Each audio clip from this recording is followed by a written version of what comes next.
The college basketball experience preview and picks episode for Wednesday, December 17th on the Sports Gambling Podcast Network is brought to you by Underdog Fantasy. Yes, Underdog is hooking up new customers. Play just $5, get $100 in bonus funds when you sign up with our promo code. That is TCE SGPN. So do that, and remember, as always, folks, to let it ride. Hey, this is LeGarrette Blunt, and you're listening to SGPN. Let it ride.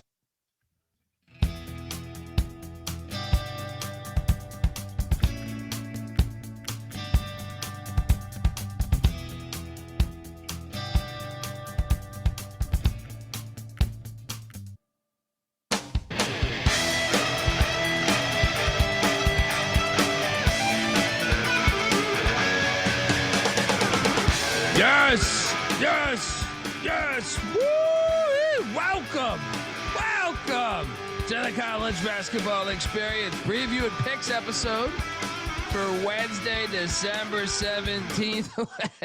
Hey, YouTube.com/the college experience. Hit that like and subscribe button because we're building a goddamn fortress. All right. You can be a part of it. If you're wondering who the hell you're listening to, that's fair. My name is Colby Swinging Database Dan, aka Pick Don D. That's not a pick. This is a pick. He was raised in the land down under, where a man thinks on his feet, speaks with his fists, and lives by his wits. When Dundee happened, he was a superstar. Nobody knows nothing. Somebody knows. Double the price. But no one touches Dundee. I know. I wasn't on the show last night. I know that there's one place where we publish our picks. Well, actually two. There's an app and the website. But boys, see this right here? This is fucking fire. Dial that fire department. All right, because your boy, you're lucky I wasn't on the show last night. All right, you're lucky. Because the way I'm winning like this, I'd be reminding you guys of all of our little arguments. I am joined by my co-host. He is also the host of our college football experience. Go check out that episode. We got the picking all the games out tomorrow for the weekend. Also, we touched on all the coaches in the last episode that have been hired. The Big 12 private equity stuff, yada, yada, yada. Give it up for former staffer at Austin Peay with the Governors, South Carolina with the Gamecocks, and West Virginia with the Mountaineers, Ryan McIntyre, a.k.a. Money Line Mac. What's up, man? What's up, man? Yes, I had a great night early. I got kind of killed late, but a winning night, we'll take it. Let's go. Mac tonight. Come on, make it Mac tonight. We are also joined by third man in the booth, who's always hitting dingers as the host of the college baseball experience. Give it up for the great Noah Bieniek. How are you, buddy? See this is tired, but I was very happy to get back into the swing of things. This is actually like the first slate, and I feel like a week and a half that I really sat in the command center and took in some good college basketball. It was a slight losing day for your boy, 5-6 today, but ready to talk about some ball because I had some fun tonight watching it. Not a lot of dogs hitting outright though. There were a lot of. There was one that we'll talk about where I sprinkled and sure. But get the SGPN app. I'm just telling you because your boy's 14-2 tonight on 16 bets. If you include the money line on one, 14-3, right? But ATS picking games. Let's jump into it and recap. Out the gate, Howard and Drexel. I was asleep for this game. Did not catch any of it. Howard though, there's a dog. Bieniek hit out right on the money line. I know Carlton was telling me he was on the Bison money line. Shout out to Carlton who did these slides. What the hell happened here, Mac? And what side were you on? I was on Drexel. So much for all these kids plays, man. The kids have not been hitting this year. Like Elementary Day has not been winning this year. They've gotten killed. UIC lost as a 20-point favorite. Now Drexel gets blown out by Howard. Last year was a good day for the kids. The kids are getting fucking coal for Christmas. Fuck these kids. Good one for Howard. They dominated this game. They were up by 20 at one point. Yeah, Vanderhorst for Drexel went for 30 though, but damn, Yeah. the rest of the team did not pick it up. Bieniek, who'd you have in this one? I also took Drexel. Yeah, this was these island games where they're auto locks. This was the difference between a 500 day and a losing day for me. These dragons didn't show up for me. They did not. I didn't even get a chance to pick this game because I woke up and the shit had just started. So I was like, oh, okay. Kind of a crazy day for me. I was feeling like shit throughout the night. So NyQuil at a very early hour. Dartmouth was taking on Holy Cross. I picked this incorrectly. Did not bet this. Thought the line stunk, so I jumped in on Holy Cross on the picks page. But Dartmouth won by 25. So no, but the line did stink. Mac, what happened here and what'd you take? I had no bet here. I was going to bet Holy Cross, but stayed off it. They got killed. Yeah. 89-64. Are you kidding me? I mean, fucking Dartmouth didn't miss from 3 tonight. I had Dartmouth here. This was one of the games that I did not watch, though. Holy blowout. Yeah. I started watching games right at this hour, though. And I watched this wire to wire. It's fucking Sacred Heart and UMass Lowell. Lowell won. I picked this correctly, just didn't bet it. Did you bet it? I take it you bet it by saying let's go. Damn right we bet it. We bought the dip here with UMass Lowell. They can't be this bad. I know they're actually not bad. Watching them today, I was like, they're not that bad. Yeah, I mean Duquette's a good coach, so a nice second half comeback here, down by 9, win by 8. Shout out to the Riverhawks. Bieniek? I believe Capper bet that with Mac because I did not. So yeah, another game early on that I was not locked into, but good win for the Riverhawks. Yeah, I mean I should have bet more. Because I had that and I had this. Lipscomb, by the way. Watch this whole game. Let me tell you something. They're very solid. Like Lipscomb, I know they ended up losing, but they still covered. But big 3 late. They lost by 24. But I came away rather super impressed with Lipscomb. I think we might have a tournament team on our hands there. Yeah, I mean, Kevin Carroll is a former Lenny Acuff assistant running the same system over there with the Bisons. And yeah, they came into this game winning 5 in a row. And Esmeraldo, the guard. Yeah. He killed it today. 14 points, 8 assists, 4 boards, 2 steals. But like they were going toe for toe the whole first half. Honestly, I thought they should have had the lead at halftime. Final minute of the game, Duke, or the first half, not the game.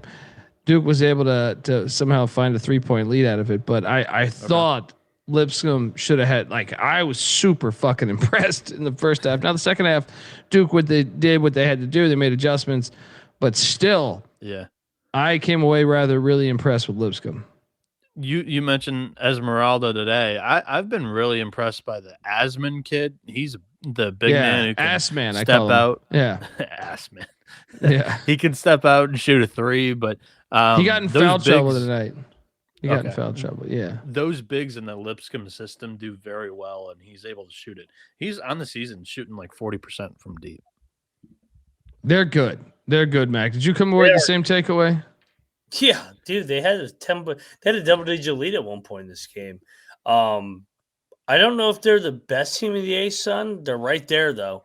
If they're not, so I going into the year, I thought that they would take a little bit of a step back, but I don't know if they're going to. Man, they've really found their identity after those first 4 or 5 games. That Belmont game on the road where they lost a nail biter, really they found themselves and they've rolled since. Who's your best team or favorite team in the A-Sun right now?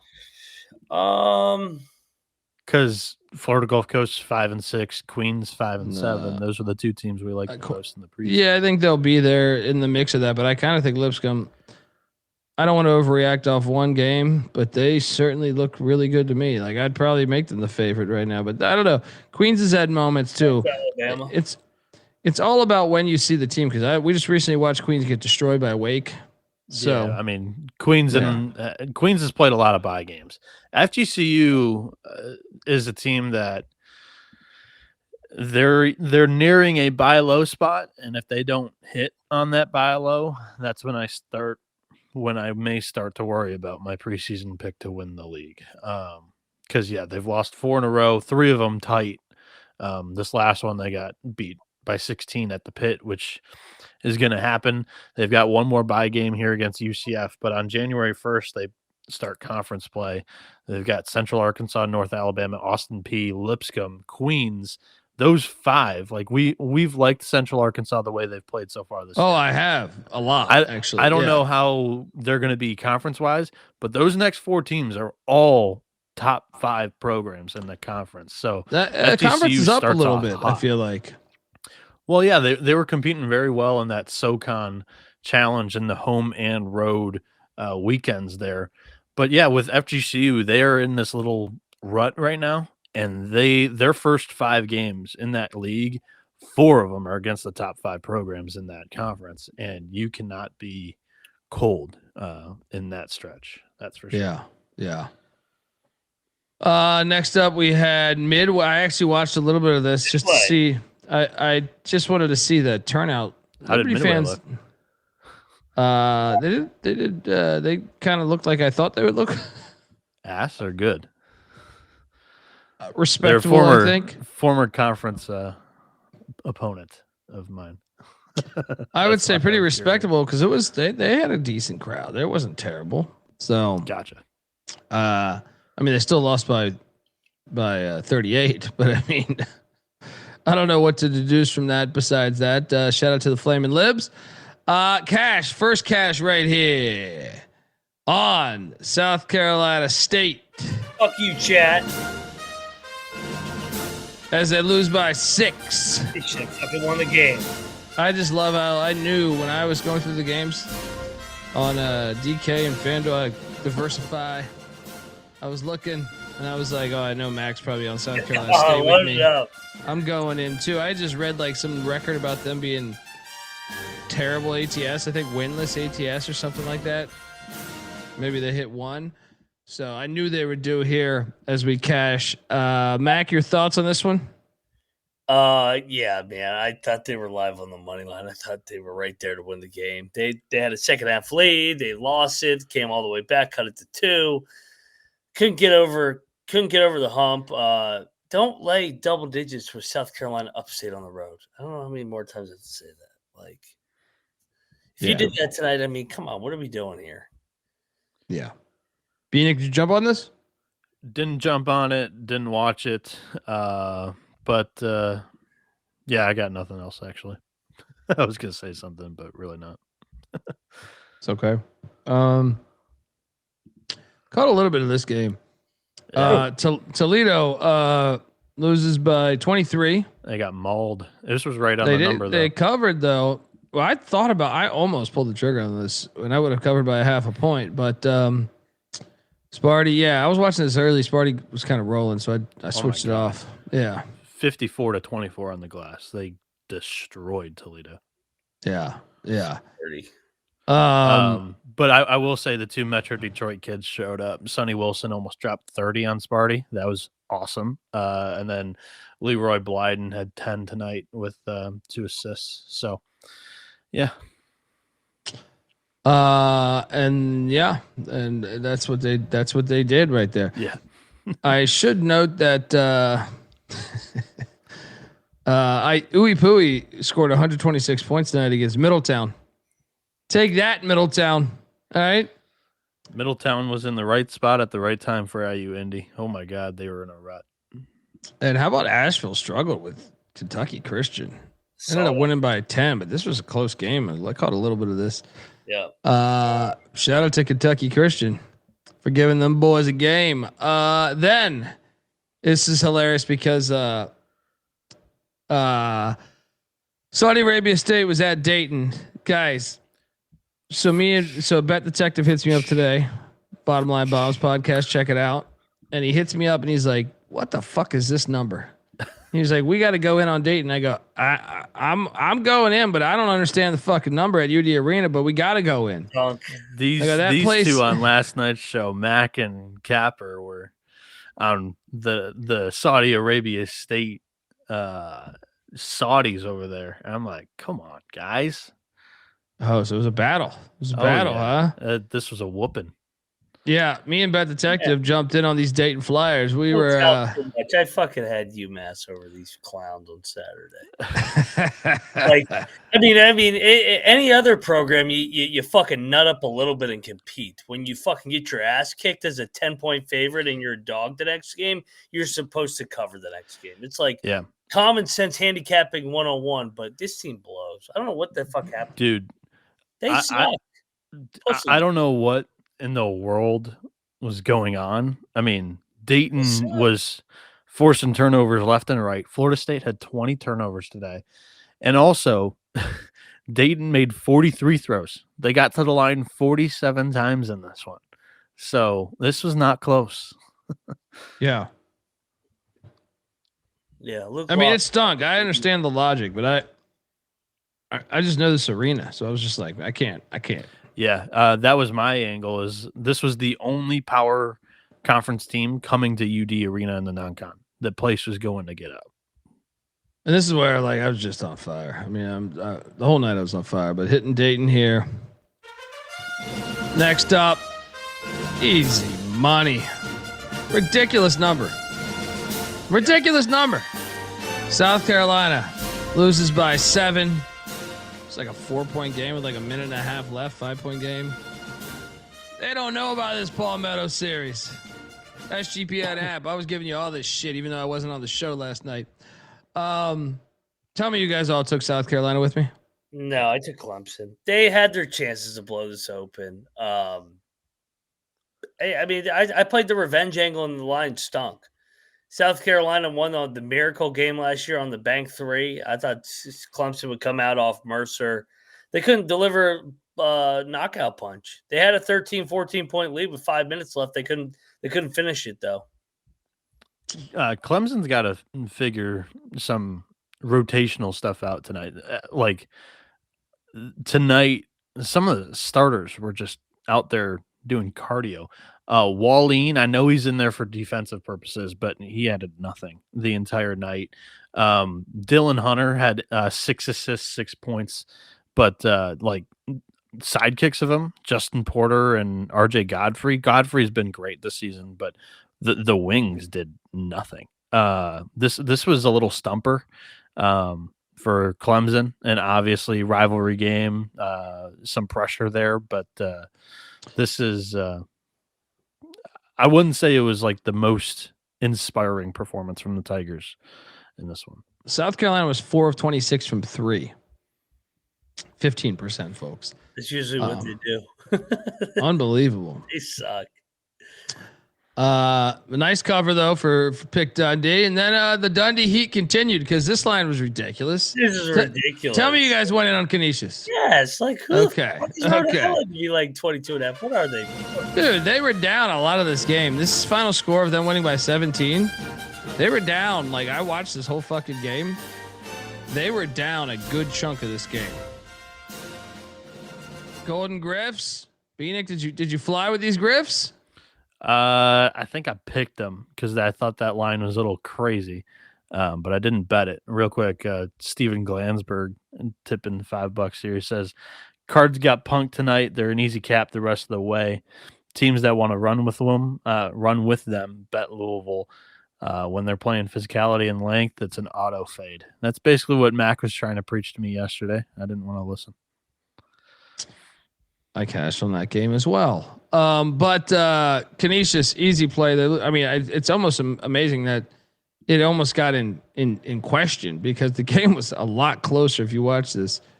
But Rhode Island wins by 17. High Point finally woke up against Mary Baldwin. Go to the squirrels, the flying squirrels. Is that almost, what they are? I'm just guessing by the logo. Mary Baldwin versus Lindsey Wilson. Who wins? I'm a Mary Baldwin guy through and through. Yeah. This Lindsey Wilson nonsense out of here. She's a whore. All right. They are. Mary Baldwin is the fighting squirrels. Idiots. You're that close to flying squirrels. The squirrel represents being courageous, dynamic, and authentic, reflecting the spirit of the university. I mean, it meets Colby's authentic. It's not like a repeat of the Bulldogs or the Wildcats. Yeah. Yeah. Well, I can tell you this: they are courageous, but I have a theory on squirrels because since I've moved to North Carolina, I've seen a lot of squirrel death on the roads. Yeah, right? Roadkill. And they like to hang out right by the road, which I find fascinating. They like to just run back and forth. Sometimes they like, we'll just haul out right in front of you. Yeah. And they like to put their ass in the air just like that. It's like they're showing off or something. But my theory is they like to stay close to the road because that's where the birds can't attack them because of the movement. You think I'm on to something there? Because, I mean, they're pretty fucking dumb to just run across nonstop. I also think they're pretty dumb to hang out in the backyard. Like when I had my dog, they would just sit there like within doors view and he would be like, like wants to go out there and get him. And we open the door and the squirrel's got to take off. He's like asking for trouble. I just know like when I in LA, we'd go to this one spot and I felt like the squirrels would often get attacked by the birds. You'd see the birds coming for them, right? Where I was like, okay, man, these fucking squirrels, there's not a road even close to here, but they keep getting fucked up by these birds or they keep trying to get fucked up by these birds. I told a story in LA about the squirrel that I tried to rescue and the birds ended up getting him. His name was Freddie, right? I don't know if you guys remember that because we were pissed drunk, I'm sure, but sure we were. I've examined these squirrels here, and let me tell you, I think I'm onto something. Where Bieniek, I think yours still could be valid, but I think they try to hang out by the road more often because the birds see the moving cars and shit, and they're like, "Dude, all right, motherfucker, but when you come back to the tree, it's your ass." You know what I mean? That's what I think. Yeah. That's just what I've been noticing. Hold on, I want to address something in the chat. These Panthers got after those squirrels today, though. Silver Bullet on fire. Colby, what time did I post the pics? When I woke up. So right when the Howard game had tipped off is when I did that because I placed my bets and then I went over there. I have been really sick over the past 48 hours. I was on like really sick, dude. Like chills. Like sleeping. You couldn't put enough blankets on me. I was just like, God damn it. So I ended up not getting really to sleep until like 7 in the morning, 8 in the morning. And then I woke up a little bit because my son was loud as fuck. Then I went and slept again. And then I woke up with that whenever that game was tipping off. Because I was like, oh shit. There was a standalone game I didn't get a part of. But yeah, that's whenever that was. What time did that game tip, guys? 11 a.m. 11. So somewhere right after that, I would say the game was on when I published it. So sorry, but you still had fucking 6 hours to get these fucking things in. What are we talking about here? Fuck yeah. Guy. Why don't you fucking kiss her ass? I mean, I'm so sick of these jack fucks. You do a show for free every night. God damn, you take one night off because you feel like abstract. Let me tell you something. Show. Why don't you? I still worked yesterday, man. I haven't had a fucking day off since July 4th. But I'll speak for you. Why don't you kiss Colby's ass, motherfucker? You bitch ass bitch. But thank you, buddy. I appreciate that defense. You, but I'll say this also, man. I had like sore throat for like a week. Whatever I had the past 48 hours was like intense flu, but I think my son maybe gave me a virus because he's kind of going through that shit right now. White Tiger's going through that shit. So whatever I had, dude, that shit was fucking me up. But I still, through all that, observed the squirrels. All right. And prevailed. And I think my squirrel take seems wise. Any squirrel experts out there? And by the way, I will let you know that I did rescue a squirrel over the summer. Over the summer. You know what blew my mind? I shit you not. It wasn't really me, it was my wife. Right? My wife was walking White Tiger. And a baby squirrel fell from a fell from a tree or something where she observed a baby squirrel. If you typed in "my wife was walking White Tiger" into AI, that would be a fantastic cartoon. But she gets the squirrel, and then we go. She gets the squirrel. She's like, "What are we gonna do with this thing?" It spent the night in my house for one night. This baby squirrel would make these little sounds, and what I didn't realize was the subculture of people that have baby squirrels as pets, because I researched a hotline in North Carolina, and I called this hotline and say, "Hey, I got a baby squirrel to give you."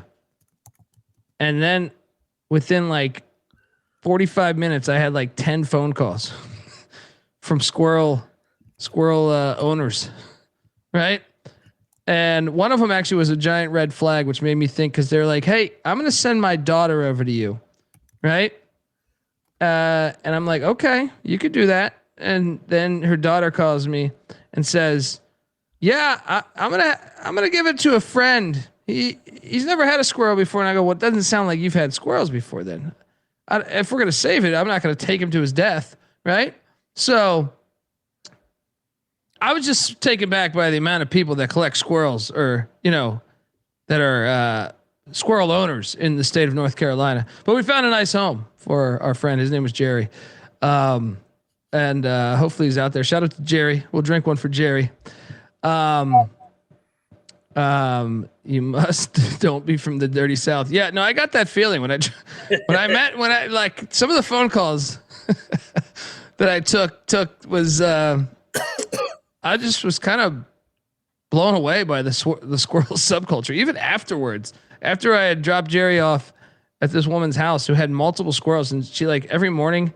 And she has her coffee. There's like 20 squirrels, and they all come up to her and stuff. It blew my mind. She keeps them in the wild, in their backyard, but it's fenced in. And then they can come in her house and shit. It's like, what? Anyway, the Juice, Richmond Flying Squirrels is a minor league baseball team. That's great. I've been to a game. What's that, Mac? I love that stadium. I went to a game way back in the day, but these squirrels, man. Oh yeah, those flying squirrels. You gotta watch out, man. I think the A10 baseball tournament is in Richmond this year. Here's the difference. I've never encountered a flying squirrel, but when I see them sometimes I'll just go down a rabbit hole on YouTube of watching flying squirrels because I'm fascinated by them. How have they not taken over the planet? It's like, I mean, they don't have wings, but they're pretty fucking close to wings. You know what I mean? They ease on in. Tell me they're not the most fascinating creature on planet Earth. The flying squirrel? I think the flying squirrel's up there. I have an aunt that like, she just fucking hates them. She had a cabin like up in upstate New York or some shit. She lived in a house and she'd always have flying squirrels in her house accidentally. I was like, how could you hate them? They're like a phenomenon. They look so abstract, the way they fly. Neil is saying, finally, animal talk. It only took us a month and a half. Flying squirrel games. Great place to just go get fucking drunk and have a good time. Great place. I'm just going to say I'm more likely to own flying squirrels than squirrels. Yeah. All right? Just because I'm a little more fascinated by just everything. Just the fact that they can just sneak attack you and just fly on down. Kevin says, next slide, Sullivan. Protect your cornhole. That's the most the whitest thing ever watching. I watch a lot of random shit on YouTube, man. If you saw my YouTube shit, you'd be like, what the fuck? I'm just fascinated by planet Earth, man. You know, I stay fascinated by planet Earth. But yeah, you're probably right. If I had to bet, that's probably the demographic that types them in the most. I think that would be valid if I had to wager. All right, next up we had the Mexicans. I didn't bet the Mexicans, but I took the Mexicans as they took down Lamar. Did you guys bet this? Yeah, we bet Lamar. We thought this bet was a Lamar. buy low on Lamar, man. Lamar's supposed to be like a top 2, top 3 team in this league. Yeah. They- I'm going to chalk this a little up to shooting variance. I mean, Rio Grande couldn't fucking miss tonight. They shot better from deep than inside the arc. I mean, Yeah. it's going to happen every once in a while, but I mean, we'll see if it's Lamar's perimeter defense, but I mean, they went 14 to 25 from 3. I mean, you just got to tip your cap. You guys probably would have swayed me if I was on the show last night, but yeah. I went with Rio Grande. I hit, which is telling me something, guys. Shout out to Josh. Josh, I got your package today, man. I appreciate that. He sent me the Budweiser beer stein. Oh yeah, that shit's fantastic. The hoodie is great too. Don't worry, I hasn't washed it in like 2 weeks. I feel like ass, man. I'm gonna do it. I'll throw it up on social when I get it over the next 24 hours. I just felt like ass all day. My apologies. Appreciate it. Yeah. Next up. Look at Rocky Top. Good. This was an ass kick. I went on these balls. I thought they were the more desperate team. 21-point win against the Cards. Wait, so I'm trying to think, Bieniek. How many ACC, SEC games were there today? Was there just 2? And it went 1-1? Yeah, 1-1. So no, 1-2-0. SEC won both. No, Clemson beat South Carolina. He's in the ACC. Oh shit! Yeah, you're right. Wait, what's the third? What's the third game? No, I think I was wrong. I think it's 1-1. The 2 orange teams won. Yeah, the orange teams beat the red teams. Yeah, the revenge angles did not work against the spread here. Clemson was able to get the win after South Carolina won last year, but I thought Louisville getting drilled by Tennessee last year that they would come in a little motivated to win this game. And Mac was right. It just turns out to be just a tough matchup for Louisville. A finesse team. They got bitch slapped. Like they just they had no chance in this game. Like Louisville's counterfeit. They have talent. I don't know if they're counterfeit. They're talented guards, but like if they play a team that's got some shit to them, I don't know how they're going to beat them. I really like this team. I really like this Louisville team. But yeah, it turns out that, I mean, they can get exposed in a matchup like this. That's for sure. Yeah, I mean, they shot 7 of 34 from 3. That'll do it. They also got out rebounded, points in the paint, 12-point advantage. They hung in there on the glass, and I thought Louisville was better in the front court this year than they were last year, and they are. But still, I mean, they got pushed around tonight. So, yeah, I bet Tennessee. That was easy cash. Appreciate all my loyal followers out there. Sorry I wasn't up at in the middle at 7 a.m. or whatever the fuck time zone you guys are in. But shout out to Nose Beers because I have watched the Komodo dragon hunt down a water buffalo before, and let me tell you, the Komodo dragon is one bad motherfucker. All right. And I'm kind of like pro water buffalo. Those are cool creatures too. But man, the Komodo dragon, that's some wild shit right there. That's one that I feel like that one's been around for a minute. I think they were in the OG Planet Earth movie. You know what I mean? And also Nick's comment there too. It's like, yeah, Louisville shot like shit from deep tonight.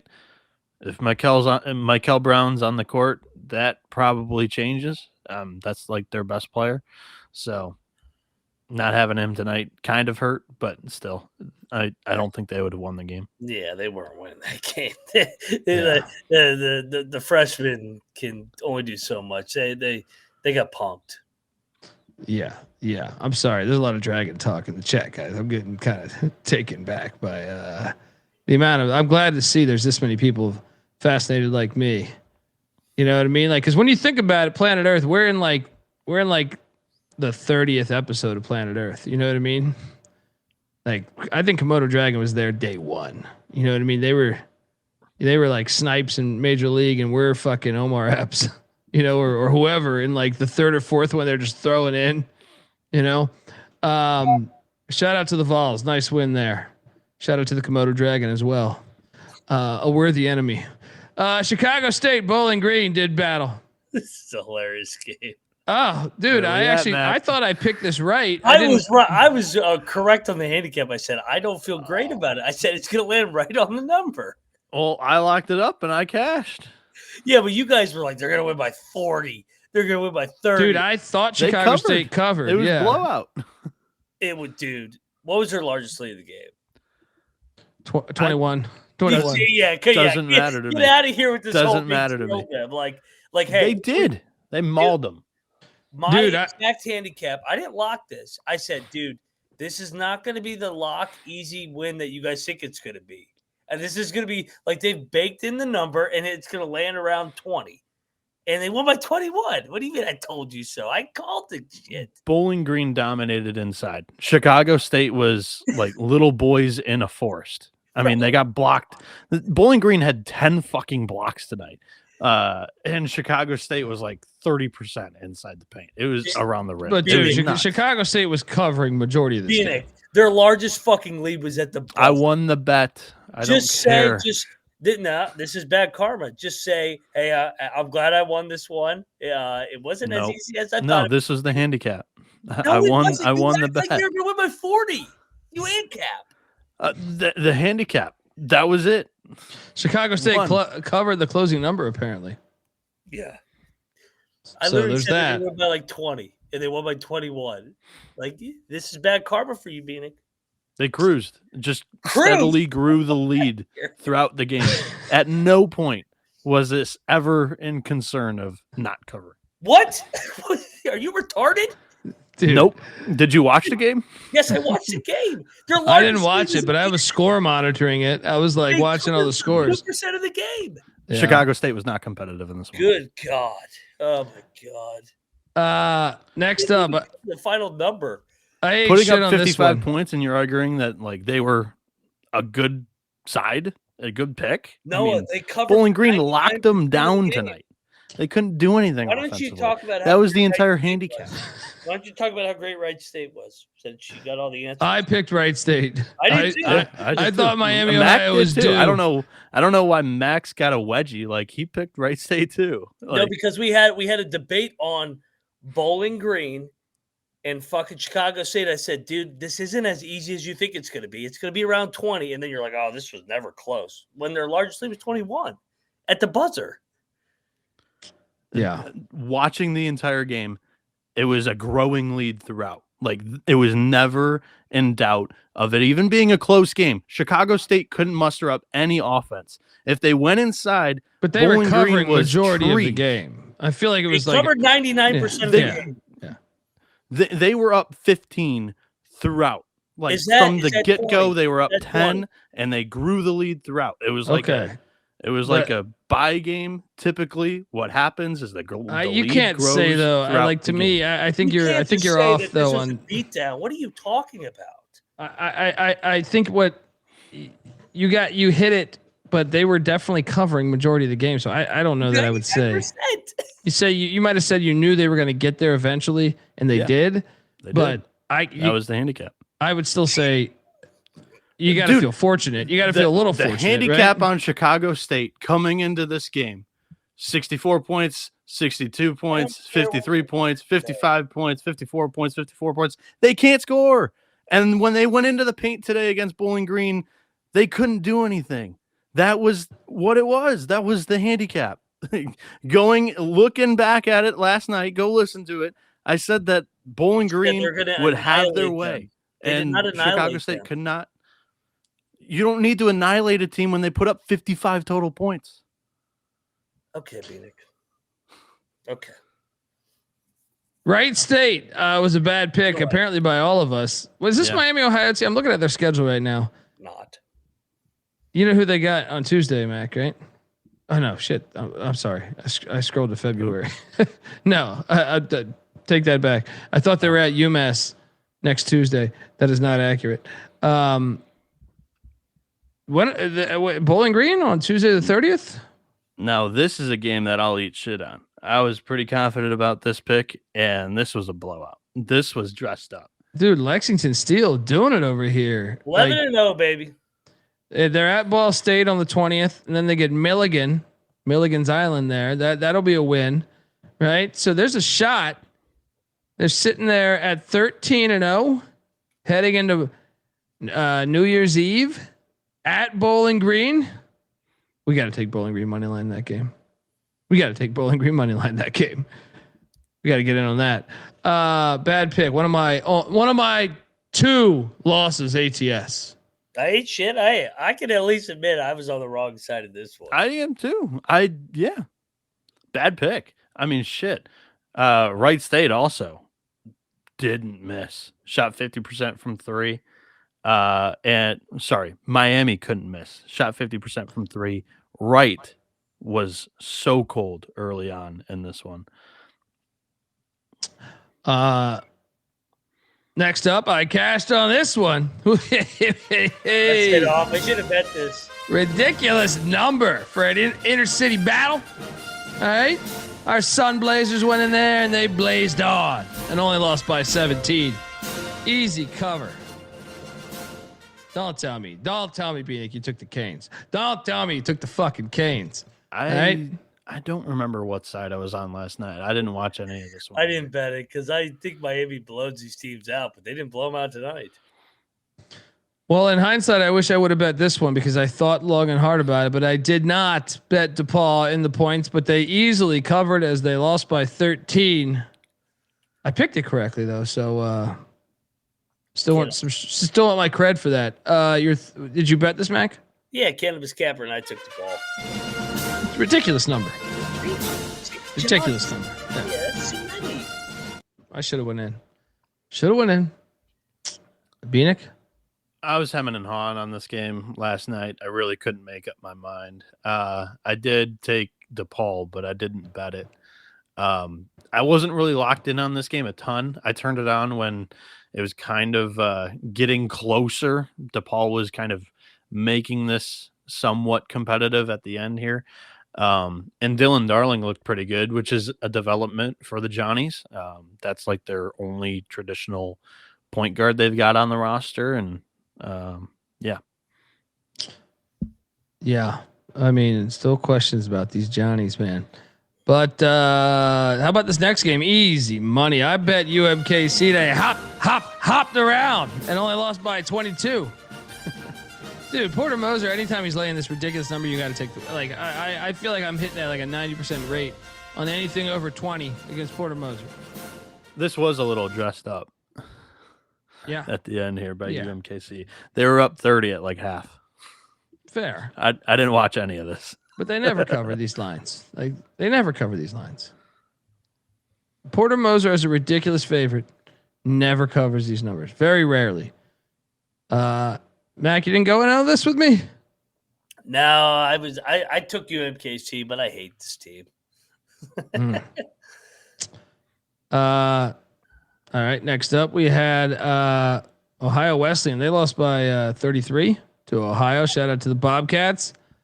Shout out to Carlton for this fly ass logo from Ohio Wesleyan.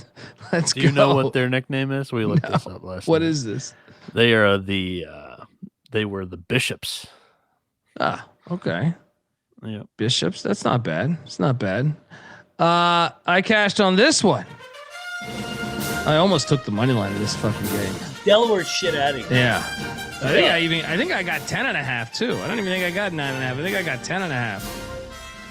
As the moving company loses by 8. Bro, this puppy was tight. It was a tie game with 2 minutes left. No, Delaware's they're a weird team, dude. They are a fucking weird team. I couldn't believe how many people in the chat last night were like late with Delaware. I'm like, oh, time out. Delaware was unbettable like 2 weeks ago. Now they're ranked 10. Yeah. Like they suck. They suck. Yeah, Ryder, good cover. Had a chance. I mean, I think I only got one game wrong so far. No, Holy Cross. Picking every game right now. Oh no, Chicago State. Holy Cross, Chicago State. Holy Cross, Chicago State, and then we're 2 picks that I didn't bet that I got wrong. Okay, I picked Delaware in this game. I thought this smelled like ass, and that Ryder's another team that really has not crossed the number 60 at all the entire season. So I was like, the line might be telling here. It was pretty tight to the number, but at the end, anyway. But yeah, good cover for Ryder. I still think they're one of the worst teams in the country. You know what? I'm really mad at myself. It's because I was thinking about. I didn't give it as much thought as normal, I would say. But I was looking for dogs, and I played one dog, which was my boys. But I picked this dog correctly on Tally site. I should have bet it. I had A&T taking it to Greensboro. Gosh. On the Battle of Market Street. God, why didn't I bet this? I should have bet this on the money line. Yeah. You took Greensboro? I was undecided. I didn't know what to do here. I think I ended up picking A&T, but I didn't bet this. I should have just fucking bet A&T, played the rivalry blindly. I took Greensboro. I ate shit here.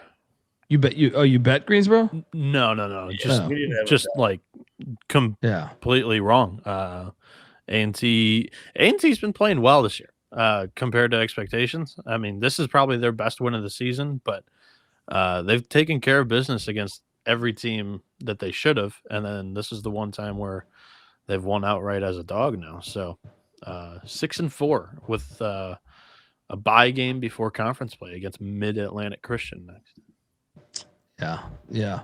Shout out to the Aggies. Next up, man, this was the easiest play of the night. This was the what the fuck game of the night. You guys didn't bet this? I bet Valley. I bet Tarleton. It's the first time they played at home in like forever. And they had a lead. Mac jumped into the foxhole with the SWAC home. Bro, I play all the SWAC teams at home. They had a lead in the middle of the first half, and they lost by 30. Was this your money line call last night, too? No. I flipped them, remember? Okay. I flipped them for South Carolina State. Actually, yeah, Capper called for the first half money line. They had a shot, man. They had a lead with 8 minutes left in the first half. 43-40, Tarleton at half. Yep. I just hit for the game. I couldn't believe this number. I knew it stunk, but I was like, no way Valley State's taking out Tarleton State. Tarleton's outscored Valley 45-24 in the second. Did you see what the closing number finished at? No, what was it? It's like 14.5, 13.5. That's what I'm saying. I think I got. I'd have to look. I think I got 15 and a half, something like that. Shout out to Texans. For Tarleton, Dior Johnson and Cam McDowell combined for 53 of the 88 points they scored today. Oof. And I'm going to see Valley in person on Monday. Yeah? Who are they playing? You sicko. Oh, hell yeah. There you go. Go catch it. Go catch it live. They're in Morgantown. Oh, in Morgantown. I thought you said Morgan. My apologies. Taking the Mountaineers. So yeah, I'll be in the old Coliseum there next month. Okay. Next up, easy cash here. Tell me you guys went in with Evansville with me. Oh yeah. Tell me you went in. This is ridiculous. Come on. It was a nice comeback. They didn't make it easy. I don't know why I'd say it was easy, but yeah, I mean, Belmont got up like 15, but then kind of went through the motions in the second half. Right. 5-point win by Belmont, by the way. Yeah, shit. I mean, at one point, they got it down to 1 with like 30 seconds. I think it was 2. Yeah, right? I remember it being 2. Yeah, 1. 1 with 38 seconds left. So Ragland's a good coach, man. He gets those guys to compete. Yeah, notably, Evansville played this game without their best player in Connor Turnbull. So that's something to monitor. That's the first game he's missed this season, but a very important player for the Aces in this season. Well, next up, I made you more money if you follow the SGPN picks page, because easy money on Georgia Tech. What the fuck was this against Marist? I know. I was Dude. like, what is this? These teams were both making shots today. I had the under. This got destroyed. Georgia Tech wins by 11. You lock this, Mac? Yes. There we It is. go. I didn't like it because it's like, this stinks. Yeah. They were trying to bait people into Marist. Said no. Bieniek, your thoughts?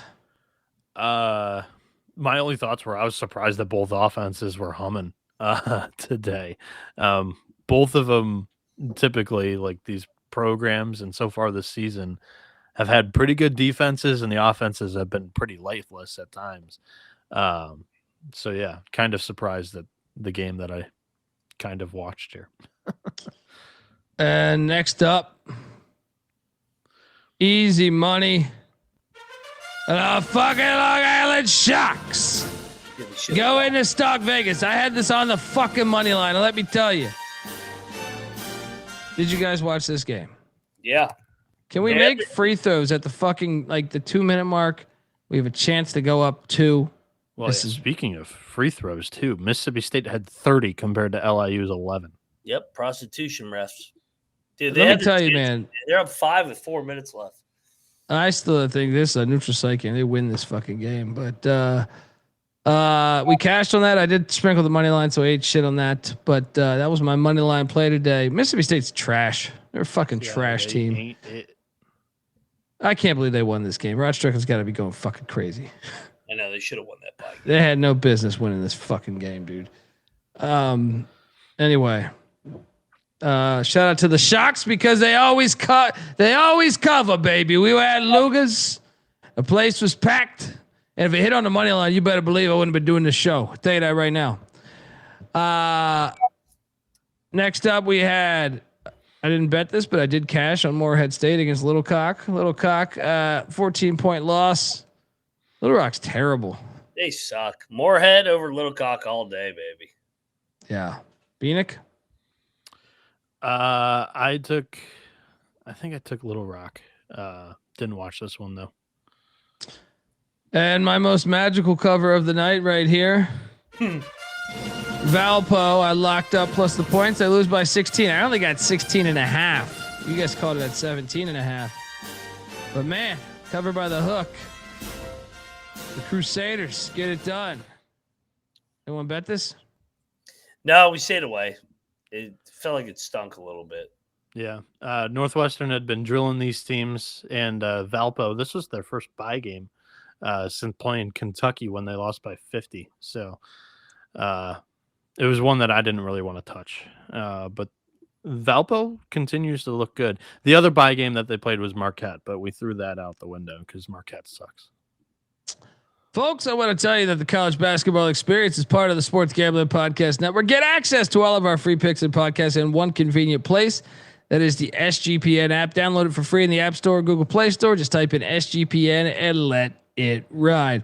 We're also brought to you by Kalshi. Yes, we just partnered up with Kalshi, a real money prediction market legal in all 50 states. Yes, all 50 states. You can trade tons of markets in sports, including college hoops, college football, NFL, NBA, NHL, and much, much more.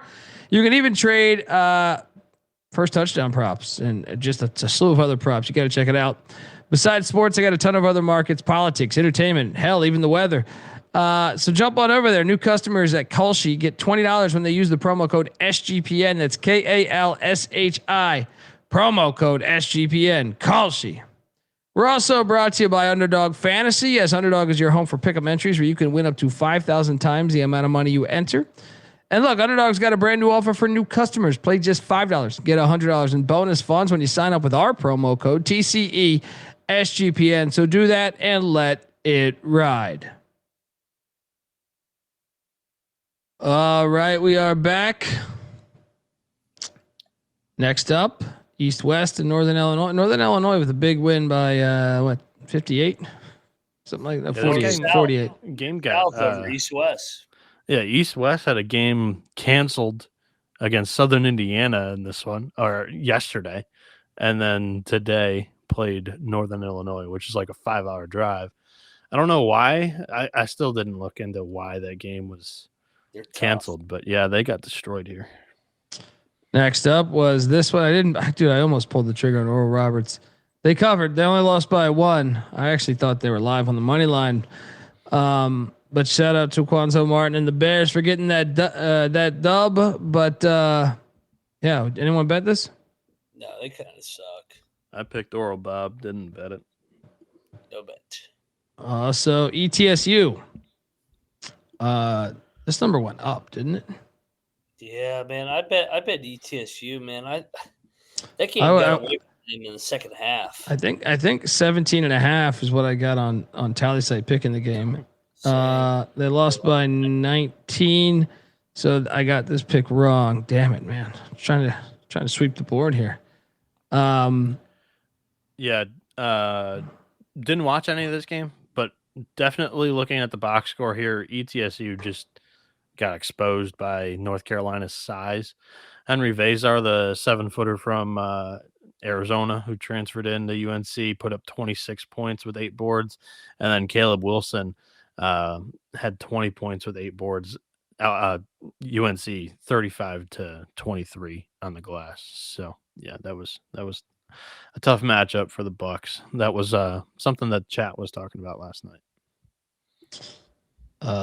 And then this one covered with ease. Picked this correctly, just didn't bet it. Anyone bet Northern Colorado?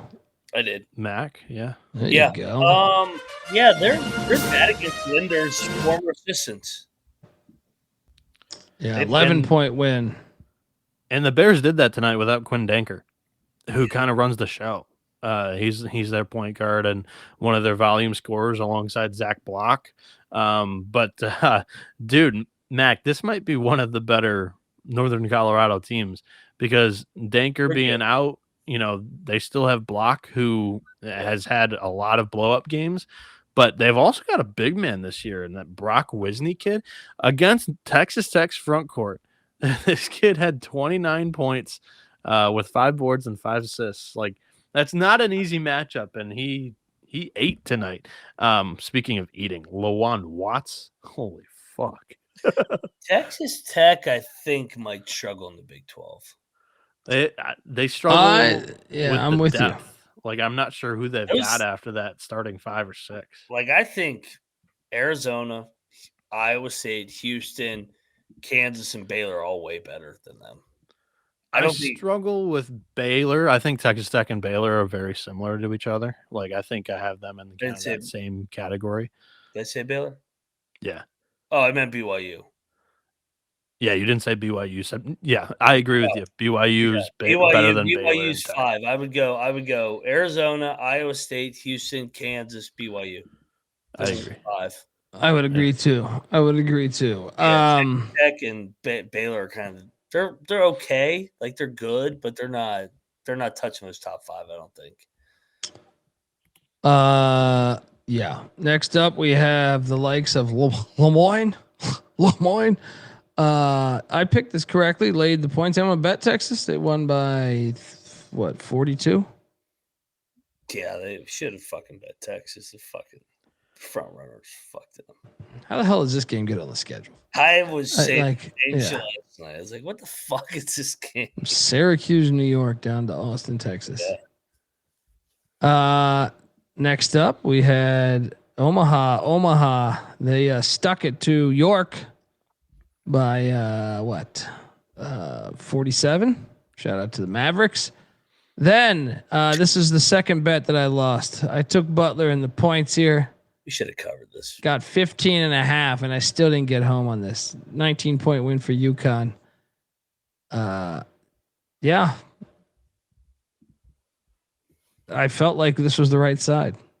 It was frustrating because Butler, like, if you watch the game, Butler with 5-6 minutes left, they're down by 10. They have 2 wide open threes to cut it to 7. Wide open, point blank threes to flip the momentum of the game, cut it to 7, and then we're gonna have a dogfight. Miss it. UConn gets a dunk in transition. Hurley bitches enough, gets some calls down the stretch. Yeah, this one was annoying. Good stuff. Yeah. Annoying on the cover. I have a feeling we're going to get quite a few of these this year in the Big East. If Butler coming into the night was a top 5 Big East team, like we had some conversation about, like Butler, Seton Hall, we're getting a little cute. Like, hey, they could be top 5 in the Big East, sure. But yeah, after kind of watching what UConn did to them, just kind of physically and definitely on the glass here, they destroyed them 47-29. Solo Ball had a big game for the Huskies, 26 points. I like my UConn Big East bet. I mean, how could you not? Like, I don't know who's gonna really. They'll drop one or two, but they're going to be a 1 seed at the end of the year because nobody in the Big East is going to challenge them. St. John's doesn't even look as good as. I want to see the Johnnies come like March when Pitino gets them going. But yeah, they don't look the part. To your credit, like to your point. Anyway, shut up. Next up, we had Kansas. They covered. I picked Kansas, just didn't bet them. Did you guys bet them? We bet Towson. I thought this was the sleepy spot. Like Kansas has won a year. This was not it. Blew it open in the second half. It looked like it was going to be, but Towson just can't score against these high majors. Correct. Yeah. Towson was scrappy in this. They did not make things easy for Kansas, but Kansas was able to lock down defensively, make things tough for Towson, which it's not hard to do. Towson kind of makes it tough on themselves sometimes with their offense, but yeah, Towson was up for the challenge defensively, but just couldn't get enough shots to go in the twine. Next up, we had Denver's back on the winning side against Colorado Springs. All right. Next up, we had BYU. They covered. I picked this correctly against Pacific. Did you guys take the Cougs or what? I ended up betting BYU today. Nice. There we go. BYU in Arizona. I don't need to talk about. I mean, did they look incredible again? They look incredible in the second half because they could score and they're tough in that building. But yeah, I mean, I wouldn't take too much away from it. They're good. Then we had Arkansas stick it to Queens. I actually picked Queens plus what I got 24.5. Yeah. This was an ass whooping out the gate. I know that. Queens cut it to 20 with like 2 minutes left. But then Arkansas just another A-Sun team getting demolished. Then Abilene, they covered for me on my. I didn't bet this, but I took 34.5 on Tally site, and I see I got this 34-point win for Arizona. So you bet 33.5? Yeah, Arizona. Lucky motherfucker, huh? Oh, fuck that. Arizona's a crazy number. Like, this team is a wild kid. I'm just going to keep betting them. I will say I was on a group text with a bunch of college basketball fans. My guy, TJ Reeves, who I know. Yeah. I know TJ Reeves, Deshaun Tate there that does the play-by-play for Georgia Tech sometimes. And a few other guys. You would enjoy, Mac, our take on Ken Palm and Bart Torvik's ranking systems. All of us unanimously had Arizona, Michigan 1 and 2. I mean, it's not even a debate. I mean, maybe you throw Iowa State in the mix because they went to Purdue. I'm telling you, we had like 6 people on our text chain. All of us agreed. No, there's no way you can't have Arizona, Michigan 1 and 2. Yeah, there's just no way. It's like, dude, Arizona's fun to watch. I love this team. I just want it known that Mac got a cover by a hook, and he did not say, "Oh, I shouldn't have won this game. I got to give it back to karma." He comes out saying, "This team's awesome. They're so fun to watch." And Bieniek, they only had a 20-point halftime lead. Yeah. All right. So these Wildcats were covering. Yeah. It was a 34. I knew this shit wouldn't take too long for it to come full fucking circle. Get out of here, dude.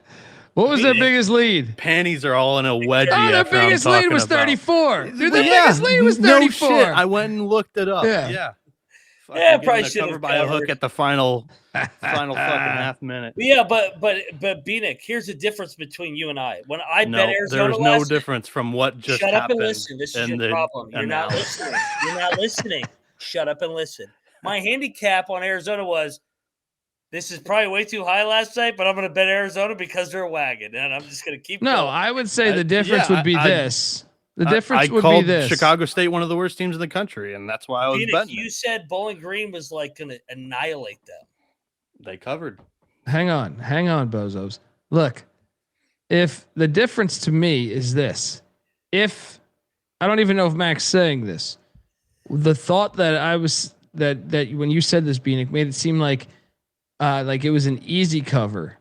That's where I think, and I don't know if Mac you're saying it for Arizona because that clearly would he said that this would clearly team's be so wrong. fucking fun to watch. They're so good. All right, They covered by a half point. Bieniek.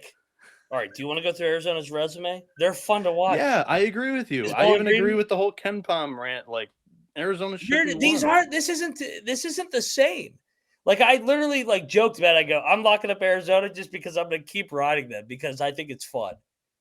I had no analysis. Like I knew the line was way inflated. I knew they were off Alabama. I knew they had beaten Florida. I knew they had beaten every top 10 team. I knew it was a bad spot, but I'm like, I'm going to keep going Arizona. Blindly take them because they're Big 12. I'm not going to like say this was the easiest play on the board like you are with Bowling Green. That's the difference. Like that's what I'm saying. I like Arizona. I like watching them. They're fun to watch. You got all hot and twisted to when I was celebrating a win on a bet, and then I just threw it back in your face, and you didn't. No, I just want here's what it is. Here it is. It's how you. Last night. Yeah, I have no idea what you guys said, and I didn't watch you guys. So, how do you feel about that? I don't even fucking check out to hear your fucking opinions, right? But I'm not offended. But I know. That That was the joke. But my point is, it's all how you paint the cover. Like, to me, if you're Arizona or Bowling Green tonight, which once again I didn't watch either of these games. I score monitor the Chicago State game. This I did not even score monitor. Right? I saw highlights online, but I'm just saying it's how you paint the cover.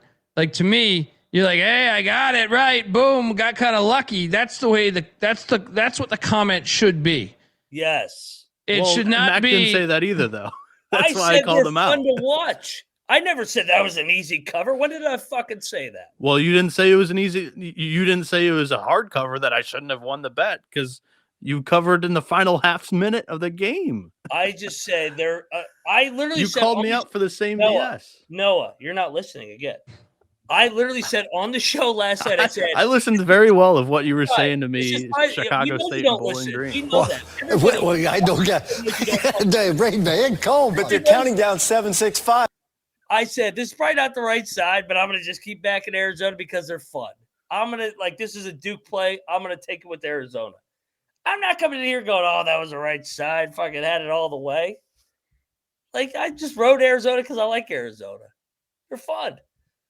Bowling Green was not the right side. Arizona wasn't the right side. Yeah, I can rest assured both those. I don't think Green and Arizona were not the right if side? both of those leads, their biggest lead of the game was like clearly the final score, and they covered by a half point. Okay, so here. Well, Abilene Christian actually covered the final number. If Arizona's not the right side, was Bowling Green the right side? I think that's fair. Yeah, that's fair. Whatever. Yeah, that's fair. I'm good with that agreement. Next up, I cashed on this. Yeah, we are making progress. I mean, like you were. Tell me you guys rode with me here. Like you didn't talk about the half point cover. Well, I didn't have a strong conviction on the game. I just was having fun with that. I was like, oh, it's a late game. Give me Arizona. Tell me you guys bet Southern. Yeah, we did. Actually got lucky on this one. I got 12 and a half. Yeah, well, I'm saying they were without Michael Jacobs again. So I think that injury is lingering a little bit for him. Like that's their best player. And we were calling for, hey, Southern could maybe win this game. They always get one of these non-con by game W's. But yeah, they were without two guys tonight and they hung tough. That was a very good performance. And Cal Baptist, that was all Dominic Daniels tonight. He put up like half their points. He made 12 they only made 22 field goals and he had 12 of them. So kid's a stud. I feel like whatever game Cal Baptist is in, I'm on the right side. Like if there's one team that I feel like ATS that I've been awesome with this year, it's fucking Cal Baptist. Yeah, might have to move back to California. Why didn't I bet this next fucking game? Or not the next game, but coming up. Stanton, Harry Dean Stanton was taking on UC Riverside. Riverside would only won by 15. Should we be alarmed that Harry Dean Stanton and these Stags stayed in this thing? Why aren't they the deer? How come's no one the deer? Right? I was pissed drunk in Canada one night at a place called Red Deer. Red Deer. Right? But how come there's no deer name? There's stags. It's never deer. I don't understand this shit. Shout out to Harry Dean Stanton for staying in this thing. Repo Man, he always knows what he's doing. Montana State won by 3. Cap was one. Cal Poly sucks. I think it matters where you got the number because I want to say wait. I didn't bet this game, but On that I think I pushed actually. I got 3. So, yeah. So Montana State, real quick. I'll jump into them. They've lost bye games to Colorado, Stanford, Boise State, Utah State, and Oregon State. And they have a road loss to Oral Bob and a home loss to Denver. Yet their wins are Cal Poly, St. Thomas, and the Beach. I don't think it's a bad resume here entering the Big Sky, all things considered. I think they're somewhat of a team that I'm looking to buy low on entering conference play. They're a good program. Good. Matt Logie's a good coach. They've kind of, won these games close, but I think we should give them credit for these close wins and overtime, like throughout the conference play. This team's only going to get better because they were a little bit young, didn't have a whole lot of continuity. That was at least our narrative in the preseason about Montana State. How about this one, guys? Why didn't I bet this? This is what I was saying. Why didn't I bet? UC San Diego sticks it to Marymount by 10. We got tagged. We got tagged. One of our fans was at this game. Our boy. I'm drawing a blank on his Twitter handle name. College bettors always at the Loyola games. Yeah. Shout out to him. The under here cruised. This finished in the 120s, and this thing was at 149. How many games were there tonight? Like D1 40. on D1? 35, 40. So yeah, something like that. This 36. is one of the better nights I think I've ever had.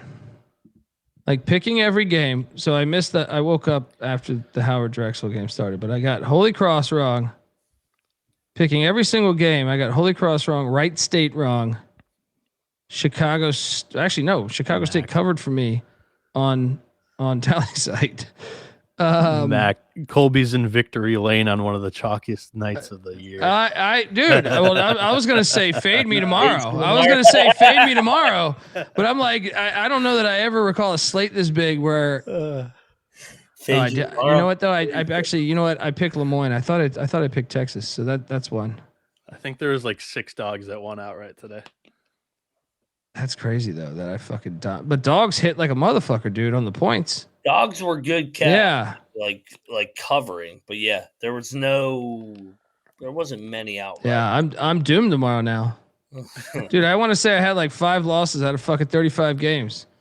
That's one of the better nights I've ever had just for the whole night. Yeah. I mean, there's been times on like the Friday slate where you gone like 9-0 or 10-0 or something. Also had nights where you went 0-9. You know what I mean? But game balls, where are we going? It's a very solid slate. I'm looking forward to it. I will say, like, automatically I would want to bounce back on a bunch of favorites, but it's holiday season, man. That's dog season. Yeah, These crowds suck. These crowds suck, and all these idiots in the chat and the comments be like, "Oh my god, all you guys do is take dogs." Shut the fuck up. Keep them favorites. Let me know how it goes for you. You're gonna get fucking bloodbathed in this sport. Shout out to Jerry Davis. What's that? Lead it off. Yeah. Tennessee. I ate shit picking Louisville. Tennessee gets a 20-point win. Massive tip of the cap to the Volunteers today. That's probably the best game ball you can give, but I will give mine to Miami, Ohio, because Travis Lexington Steele fooled me. I thought this is where they drop. Yeah. a game, but they continue to roll. Redskins, game ball. Dude, the Mexicans get a game ball for me. Go on the road here, get a big conference win over Lamar. Wire to wire, double-digit win. Yeah, that's solid. Bieniek? Good win. I will hand the game ball to. It's actually kind of hard. It's not a lot of good candidates. Yeah. I'll do Morehead State, starting league playoff 1-0. That was an important game for John Maddox, head coach over there for Morehead. Last year was not a pretty season, for Morehead State standards, going 10-10 in league. Little Rock's one of your more talented teams, but we've talked about Walker maybe on the hot seat at the end of the year if they continue this. But yeah, that was kind of like a pivotal on the fence game for both teams to begin the conference play. Sorry, I was just taken back by my TV screen here. Like sports ended and it went to some like poker matchup, but Nick Wright is playing poker against somebody. Yeah, all these poker. The hell is that? All these poker tournaments that get televised now are just like celebrity shit. Like, I mean, actually, that qualifies as a celebrity. Well, anyway, I don't know. There's two TCUs that are good candidates. I got North Carolina A&T as mine. Beat Greensboro. Somewhat of a rival there. You're both located in Greensboro, so yeah. Give me one for the Aggies, and shout out to my friends Terrell Furman Jr. and Alante Smith. Mac. Game 1, the 11 a.m. game. Howard goes to Drexel and wins.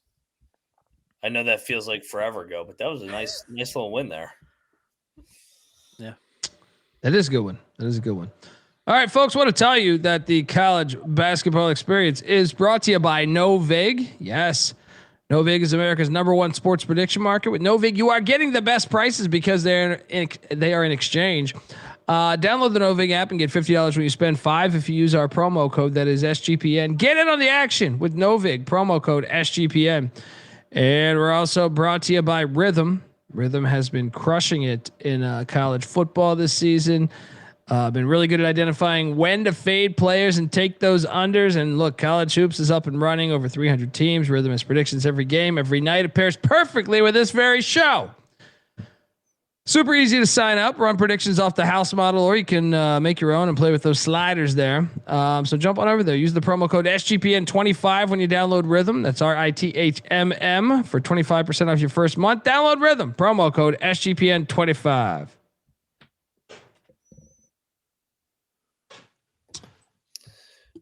Alrighty. Where'd it go? There we go. Whoa, where's my camera? On the fucking mouse. I went and got a water.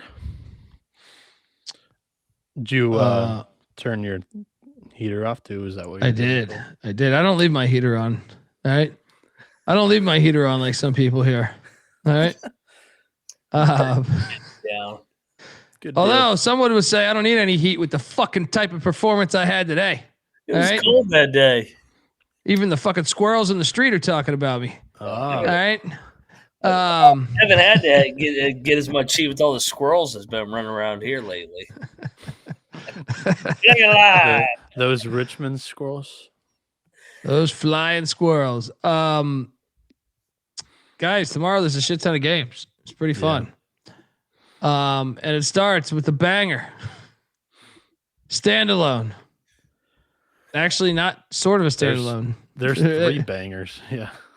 Kansas Christian is heading to Conway, Arkansas. All right, I'm going to ask you guys this. Ready? Our first 3 games are 2 of them are noon tips. The other one's a 1:00 tip. Right? Hold on. Fuck this. This is a gambling show. It's an entertainment show, but we also like to gamble. Right? The Christians versus the Arkansas. Well, you have Southwest Christian taking on Rice at the same time. It's actually tipping off at 12:15. And then at 1, you have Champion Christian taking on Arkansas Pine Bluff. Which one of these 3 will be the closest in score, and which one will be the biggest blowout?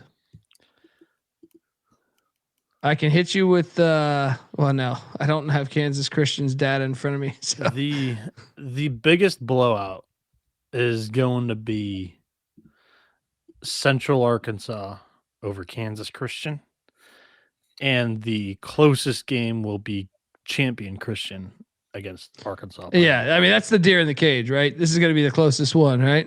Why do I feel like Southwestern Christian will be the closest game? Like Rice will play with their food or some shit. There you go. T. Rice nailing this one. Yeah. Shout out to the Christians. They're getting prostituted early and often. This will be the closest game. I'm going to say this one's going to be this one's going to be the biggest blowout. Rice. That means it'll be close because it's Rice. Hilarious games to start a day. And then at 5:00, we get this game. Northern Iowa, UIC. Northern Iowa is laying 4.5. Let me just tell you, nobody is going to be there. You're getting a 4 p.m. Central tip in Chicago. Good luck. Why would they do this to themselves? I don't know. I was going to take UIC too. Now it makes me like rethink. I'm still taking UIC, but it has me a little concerned because if they just had a little bit of a crowd, I'd feel a lot better. But give me UIC. No, the line. Does this make sense to you? What does the cocktail napkin say on this number? The cocktail napkins got it at 5.5. The only road game that Northern Iowa's played so far this season, they went to overtime against UC Irvine, which is obviously a good team, good program, better team than UIC. But I'm interested to see what happens in this road game. So I'm not betting it, but I'll take the Panthers. Give me UIC, no bet. Mac? It reeks, doesn't it? It does. I thought so. That's why I'm taking UIC. Yeah, I'm going to dive into the stink. Give me Northern Iowa, lock it up. I don't think Jacobson's going to get tripped up this early. I think they win by double digits. I'll take Northern Iowa. Money line back and locking up the Panthers of UNI. Don't let me down. It's a good thing we get a classic Nor'easterner tomorrow because Stonehill is in Durham taking on New Hampshire. New Hampshire laying 3.5. Both 2-3 win teams. Last season on December 22nd, it was 3 days before the night before Christmas. And all through the Lundholm Gymnasium, these New Hampshire Wildcats danced all over these Stonehill Skyhawks danced all over these New Hampshire Wildcats as they won by 7. I think Stonehill's the program I trust a little more here. Is that crazy to say? Give me Stonehill with the points. Yeah.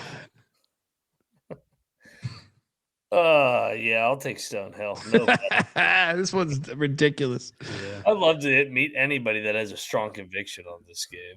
Well, meet the cocktail napkin. I don't know. It's got a strong edge on New Hampshire, but I'm not firing on that. It's 5.5 for these Wildcats in New Hampshire, but 3. That's what your napkin is. Yeah, Okay. yeah. But I'm not gonna play it. But I'll pick UNH. Alrighty, next up. Oh boy, what is this line currently at? A lot to a little. I'm assuming points came in or money. This is come down a little bit, maybe 45.5. It went up. That's amazing. We should bet Florida. I'm not gonna bet it, but I'll take Florida for sure.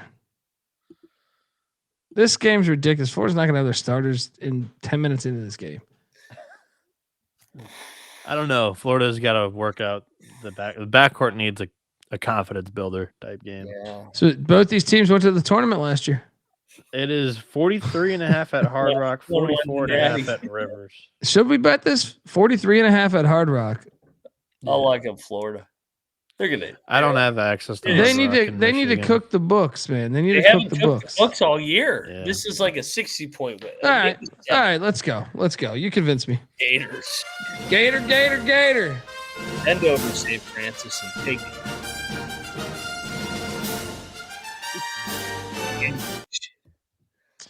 Next The, up. Oh. Florida has beaten North Florida by 40 and Merrimack by 35 in the only 2 bye games that they've played this year. And those 2 teams are way better than St. Francis. I know. You don't need to talk me into betting Florida. I'll Triple jump lock? in with you guys. Let's triple lock this There bullshit. we go. It's gotta be. It's gotta Sorry. be. Welcome to the party, pal. Triple lock on the Gator. Honesty will stay together through thick or thin. Friends forever will be together. We're up top 'cause we play to win. Next up, Michael Crichton and the Blue Jays of Crichton are taking on the X-Men. Xavier's laying 2.5. All right, guys. This is actually an intriguing one to me. I'm going to bet Creighton. I just feel like the X-Men, they've turned that corner. Yeah. But Crichton, I just feel like this number is telling you to bet Creighton. And I also feel like McDermott is a seasoned vet, and he knows when the Big East play comes, we got to kick it up a gear. So give me the Blue Jays. Flap their wings high in the Cintas Center.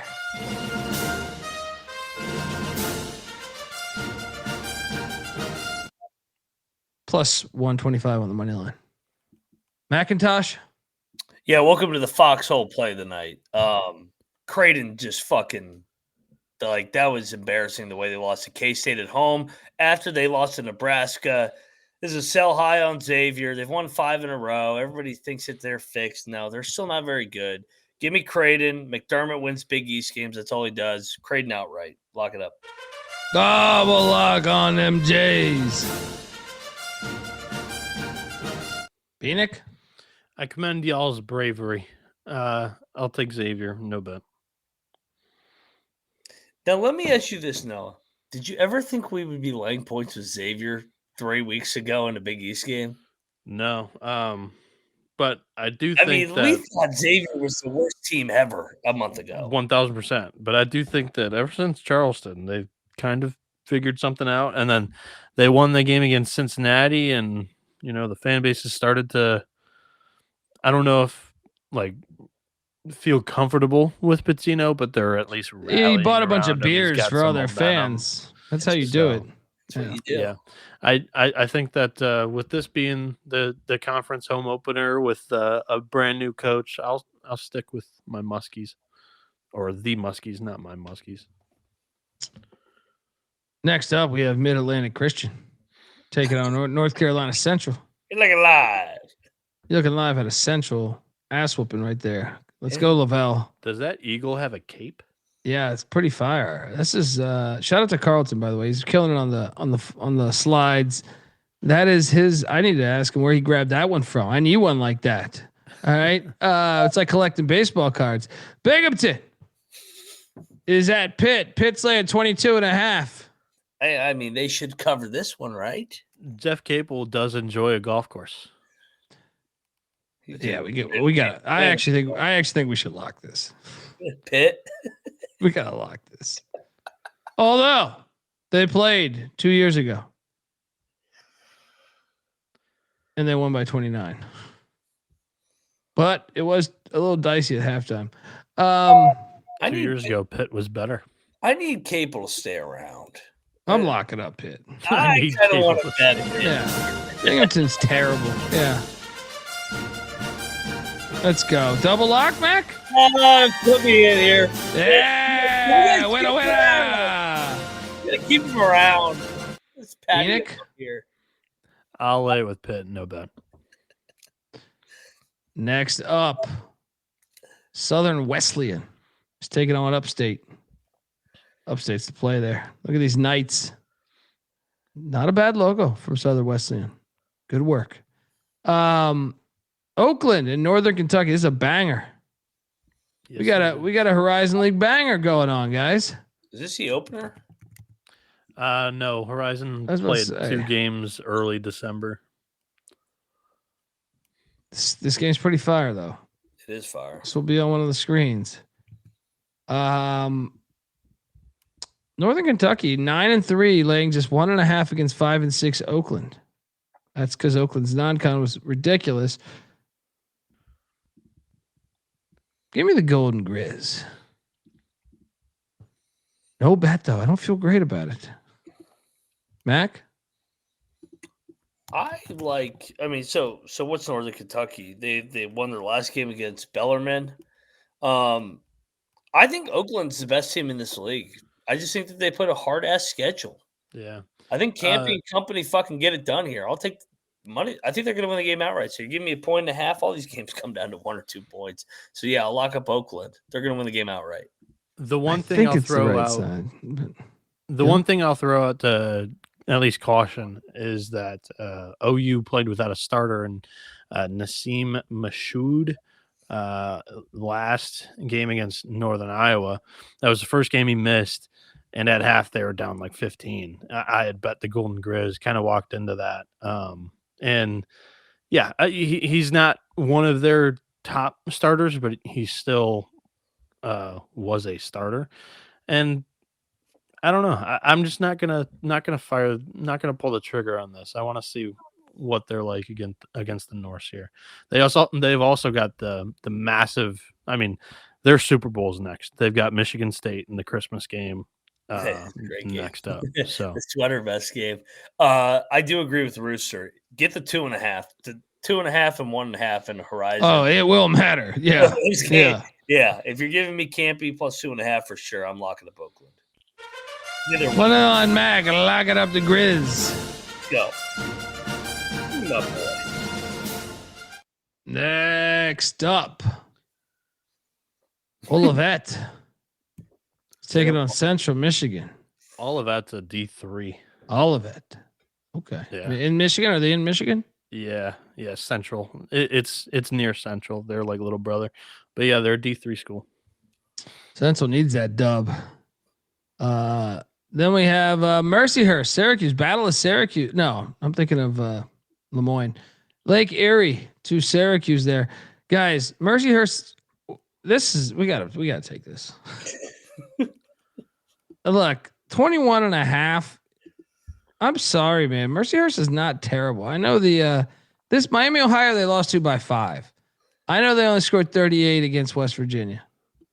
They're off a bye game also, Syracuse.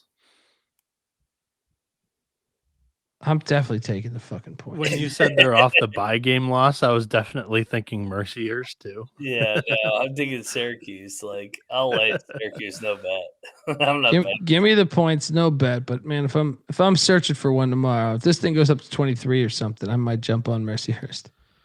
Bieniek? Syracuse just doesn't convert on those freebies. I'm gonna take the Real Lake show. I continue to doubt Syracuse this year.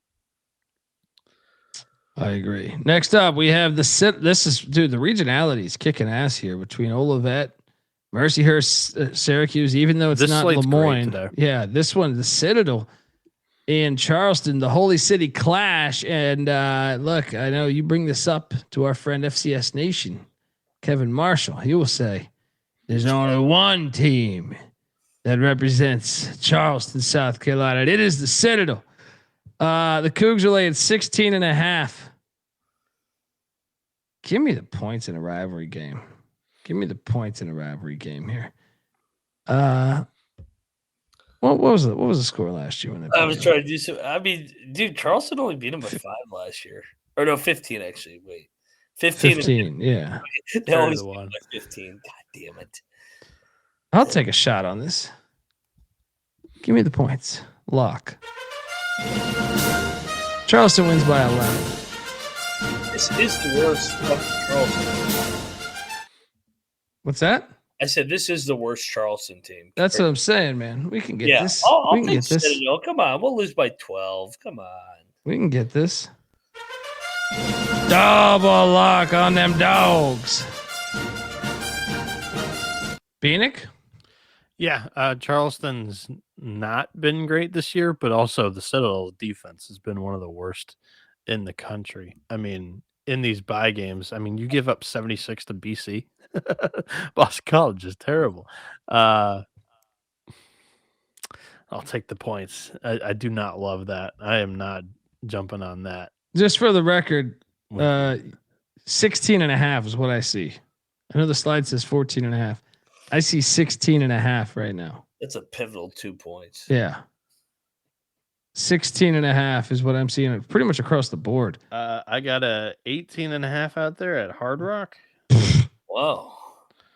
I'm going over to Hard Rock after this. Hard Rock Cafe, baby. And 17 at Circa. I know both of those books aren't accessible to everybody, but Yeah, I'm jumping in right after this shit.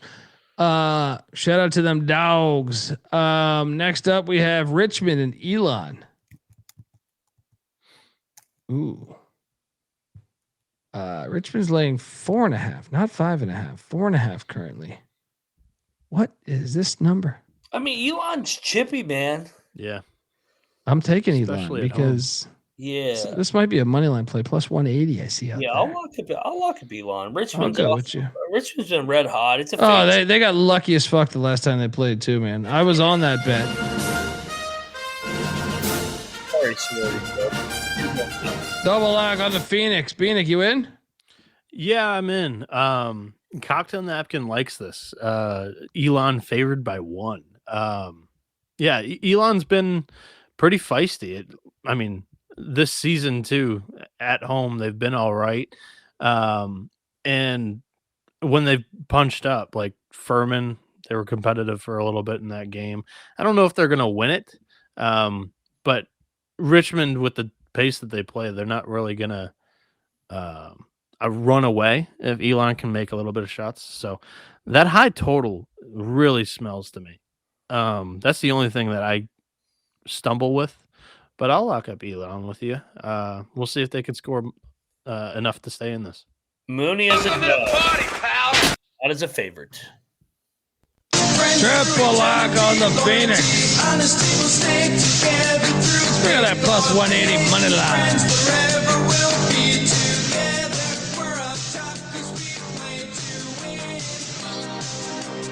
Line opened at Next. 5 and it's coming down. Yeah, it's at 4.5 right now. Albany, the Great Danes are taking on Stony Brook, the Seawolves. As you well know, the Seawolf team is playing good ball this year.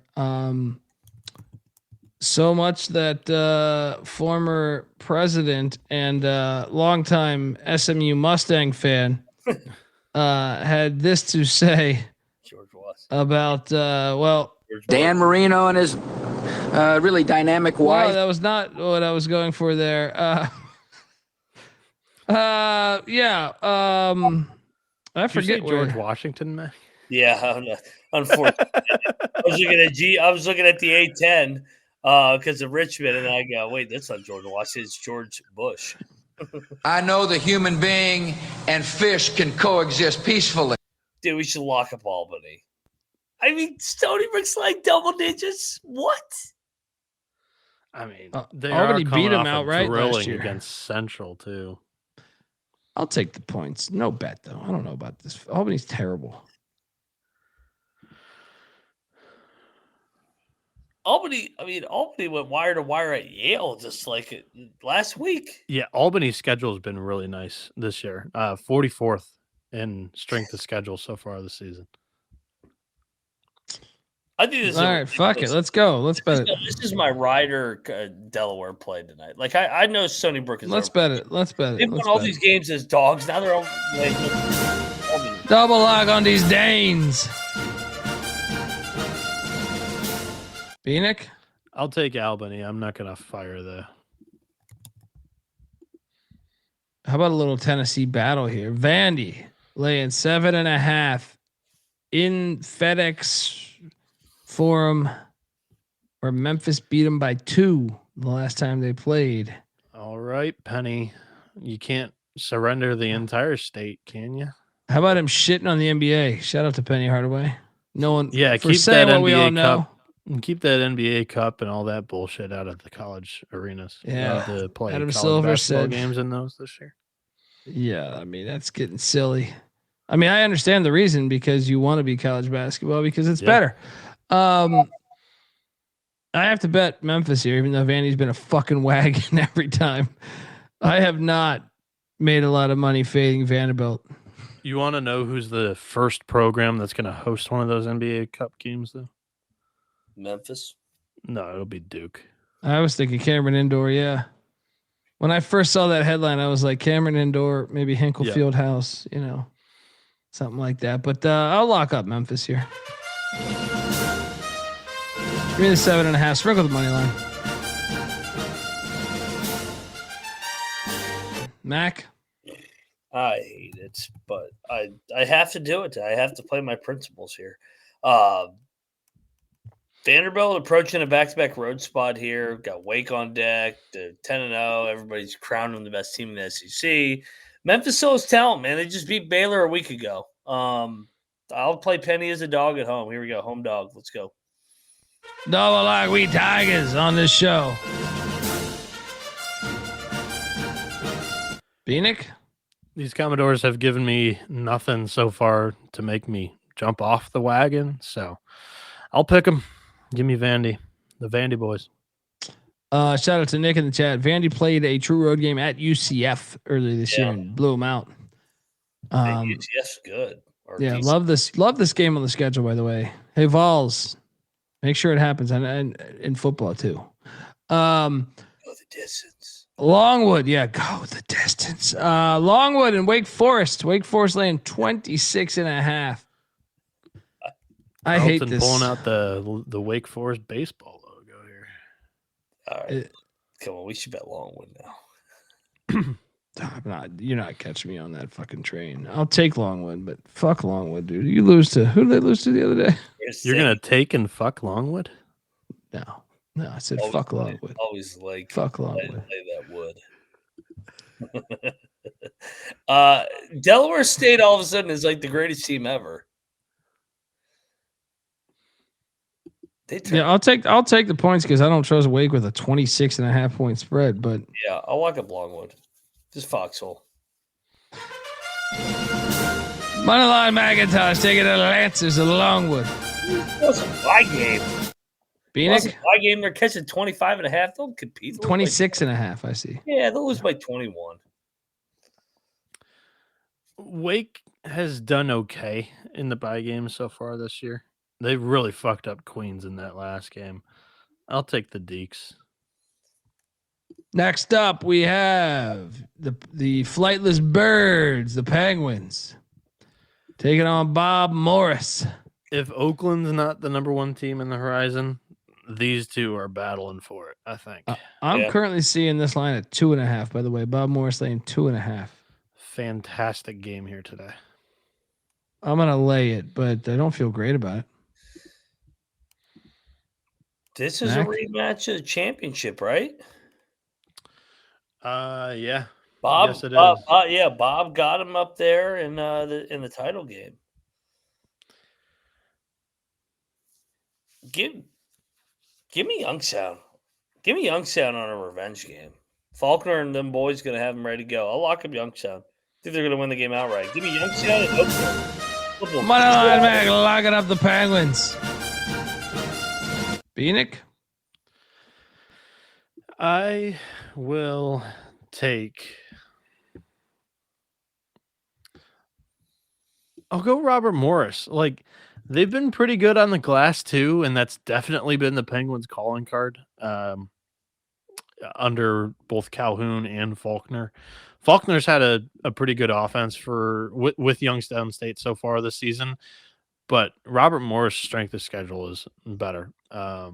And I think they've passed my eye test just a little bit more, I guess. I don't love it. I'll take Romo here. Yeah, I'm with you. Great game. It's kind of my logic, yeah. Bruton Parker. Not a bad logo. Heading to better logo than West Georgia. Yeah, West Georgia should roll against Bruton Parker. Good old Bruton Parker. Presbyterian and ECU. We use our East Carolina magic up. I'm going back to the well. Oh God. Because there's something you should know. I used all my magic. Because when you're at East Carolina, you go for it every time. Or you don't coach at East Carolina, you don't come to East Carolina, you don't play at East Carolina with a weak heart. Write it. ECU -2.5. Let's go. Winner, winner. In the spirit of ECU, we believe every moment there was nothing that we couldn't do. Mac? Yeah, I'm not doing this experience again. Like that was enough fun last time. Like fall down 21. I'm like, this fucking team's making me look like a jackass. Here's why you should take them. Their quarterback, starting wide receiver, offensive coordinator, defensive coordinator. Yeah. All left the football. So like right now, the football team I think is dog shit. So the basketball program is gonna get a bump just off the you know how this works out. Yeah. Baseball team. Listen, it goes to the baseball. Baseball team. we're gonna be doing the show together in football tomorrow. I'll just sit this one out and live through you. I'll take East Carolina no bet. Bieniek? Live through you. I'm on Presbyterian here. Lock? No, I'm Come on. gonna stay off. Oh, come on. I've been terrible picking these ECU games this year. You're getting hot there. You gotta bet that one. Next up, we have Chattanooga the Mocs heading into Bellarmine in Louisville, Kentucky. Chat is laying 1.5. What is this number? What? What the fuck? Holy Cordy love. So we gotta take Bellarmine then, right? How is this only 1.5? Yeah, you guys wouldn't believe this either, but the Cocktail Napkins got the Knights at 1, favored by 1. Wow. No bet, but give me Bellarmine because it doesn't make sense. I mean, Chattanooga's a proud program. This line. Bellarmine, they've lost their last 2 games. They look good in both. I feel like Bellarmine's gonna beat them. The more and more, I'm just looking at this line. They're off of Auburn too. Chattanooga. The thing that's keeping me off of this game is Bellarmine's defense is trash. Like Chattanooga should still have their way. Let's bet Bellarmine. It doesn't make any sense. It just doesn't make any sense. This makes no sense. Yeah. I thought this would be like 5 or 6. Let's go. Bellarmine. Double lock. Bieniek triple? No, I'm staying off this one. Next up. What is this? I mean, what is this? What is Bearcat's this? too happy for what's going on in Cincinnati. Is he about to get fired here? Yes, this is live. This is live. This could be it. I'll lock up Alabama State. 100%. They lost by 6 at the Pit to New Mexico. They lost by 8 at Missouri. 21.5.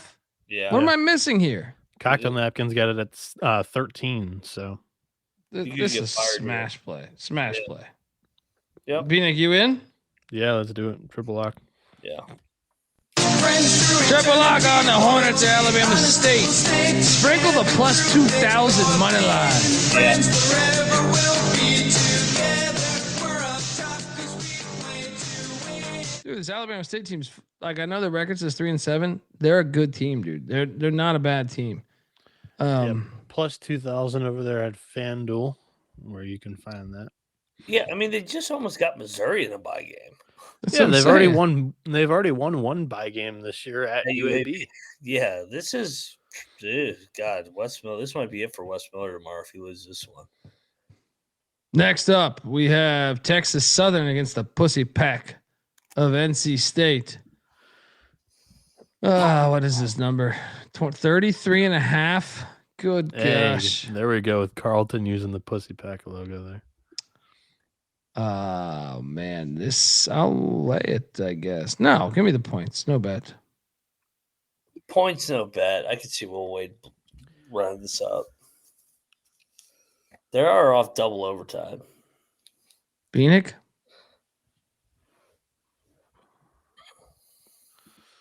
I'll take Texo. No bet. It's a hard one to get excited for. Yeah. Not like this one. Santa Barbara. Why is Barbara here? I was It's looking at at Green this Bay. earlier. Is this a return of a home and home from last year? Yes. This is Gottlieb drunk in Newport Beach. Or he's probably not drunk. He doesn't strike me as a guy that drinks. But he's in Newport Beach and he finds out someone there at the hotel or the dinner he's at has ties to Santa Barbara. He's like, we got to get the game on the schedule. We gotta get the game on the schedule. And this is probably how it happened. I see it at 4.5 right now, by the way. I think Green Bay can play with these guys. Give me the 4.5. Lock. Give me Green Bay plus 4.5. Lock. Mac? I'm gonna battle you. Barbara's off a loss. They lost that tough game against Valley. I think Pasternak gets him bounce back here. Gottlieb, wrong place, wrong time. Give me the gachos. I've been to the great city of Green Bay. Talk about fish out of water. Santa Barbara to Green Bay. Yeah. I don't know if there's a bigger like fish out of water scenario on the basketball schedule we've seen this year than this. They're probably staying in Milwaukee though. They're probably taking the bus up. Bieniek, what are you doing here? I'll go Gauchos. I like the spot coming off the loss to Utah Valley. All the road games that Barbara's played this year, I think the teams have been better than Green Bay, except for Sacramento State, who they won against. So I'll go UCSB here. What is best in life? To crush your enemies, see them driven before you. Dundee on the Phoenix. McIntyre on the Gauchos.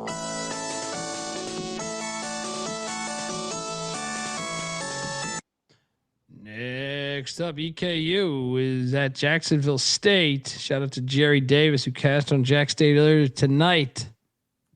I fucking flipped. I ended up taking once I learned that starting quarterback was going to play for Troy. Yeah, I ate shit on that.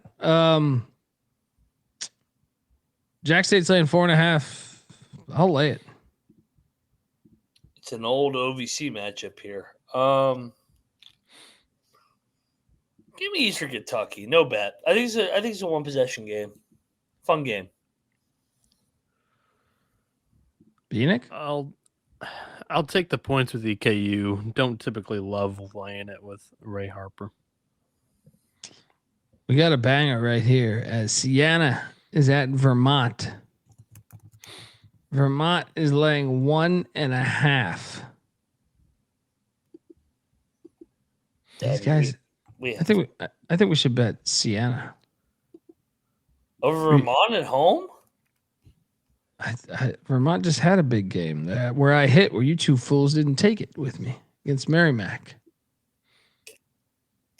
I'm on Vermont. I'm going to take Siena. I'm going to battle you. Yeah, give me Vermont. You give me them in a pick if I'm taking Vermont. Bieniek? I'm not going to fade Patrick Gymnasium here. Short spread. I'll lay it with the Catamounts.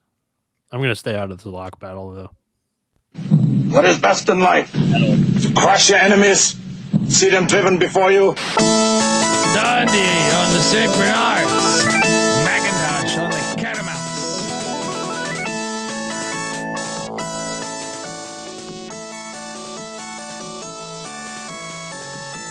Perk Herbstreet says this is the best game on the card. And Colby. I love this game, dude. And Colby, we didn't talk about this yesterday. Saved it for you. Your Colorado quarterback looked like an absolute fool on social media in the last couple of days. No. Clap. Who are we talking about? Oh, yeah. I mean, he's a fucking moron. That is in the running for the worst take online in the year of 2025. No, that wins. Nothing's even close. The only time. Well, the only thing that hit me on that level was Skip Bayless at one time saying like LeBron James isn't a good basketball player. He's like, he's not a great basketball player. I'm like, what are you talking about, you fucking moron? I'm like, this is why I can't take your fucking dumb shows. Yeah. I was stuck. I would never watch it on my own time. It was just that shit was on at the bar I was working at. And I was just like, okay. I understand you have a vendetta, but then it was like, how can you take this show seriously? Yeah. It was like when he was on it was like early in his career. He's like, he's not a great basketball player. And I'm like, just imagine the world where Skip Bayless is saying this. It is like we hate LeBron as much as anybody, but God, he's a good It's like, okay, dude. Like, and then the worst part about it is it actually worked. He became a millionaire off of that. Like, not specifically off of that, but just off of takes that ridiculous. So yeah, I'll put it up there, right there with that. I hesitate to say the worst take of all time, but it's right there with that to me. Great game though. I can't wait for this game. Next up, the Aqueduct Quinnipiac is taking on Monmouth. The Aqueduct is laying 1.5 still. No. Monmouth is winning this game, guys. Yeah, let's lock it up. Yep. Here we go. Back to the dog. He's back to a little home puppy. Double lock on these Hawks of Monmouth.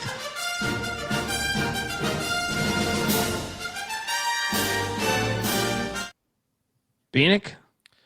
I'll take the Monmouth Hawks. Again, not one that I totally love. I'm staying off of this, but I wish you guys the best of luck. Great game though. Fun matchup. The slate's great. How about this one? Here? Mercer getting 14.5. Weren't they just getting like 22 against Clemson? Didn't we get that? Yeah. Easy. It was 22 against Clemson. I feel like it was 20 or something insane. 23. Yeah, I thought we cashed on that. We bet that in the past week.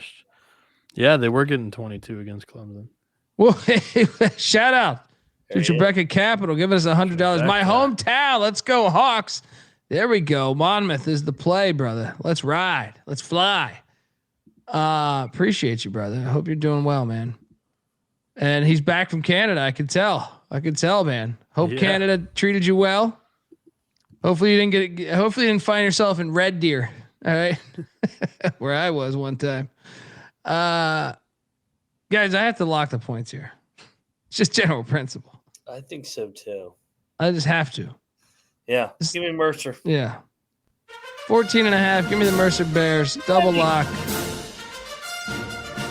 Did we sprinkle the money here? I think UCF will win. They've been pretty good in these bye games of just surviving. Dude, Hofstra almost got him. I remember watching. I know it was like the first night of the season, I think. Yeah. They've gotten better since then, though. I mean, Oakland almost got him, too. Oakland's good, though. Yeah. Lock up Mercer. 14.5 is too much. I'm with you. Give me Mercer. Give me the points. I think it's a little bit of a tough matchup for Mercer specifically. UCF's been really good on the glass. They're currently the second best offensive rebounding team in the country. Mercer's, in the low 200s rebounding percentage wise. So I'll take the points with Mercer. But does that not smell at all? Like, why did they shoot down 9 points after covering against Clemson? I think Clemson's better than UCF. Yeah, but I thought maybe that was more the number was off against Clemson. Respect to Mercer here too. Maybe you got a decent point. I'm still going in. I just think I just can't see UCF. They win by 7, by 9, by 11, by 5. But yeah, you got a decent point. Double lock on these Mercer Bears. Next up, we have the Jacksonville Dolphins swimming into Tallahassee to take on these Rattlers of Florida A&M and Charlie Ward. Charlie Ward's winning this one. Didn't we just bet this game and we cashed and we lost in overtime? Wasn't Florida A&M getting? Yes. We all bet Florida A&M. We lost in overtime, I think, or it might have been regulation. Yes, a couple weeks ago. I'm going back to the well. It's 2.5 is what I'm seeing right now on DK. Dude, Florida A&M's only played 7 games this year. My only concern is what? I'm locking up Florida A&M. What are you doing? Is that they just saw them.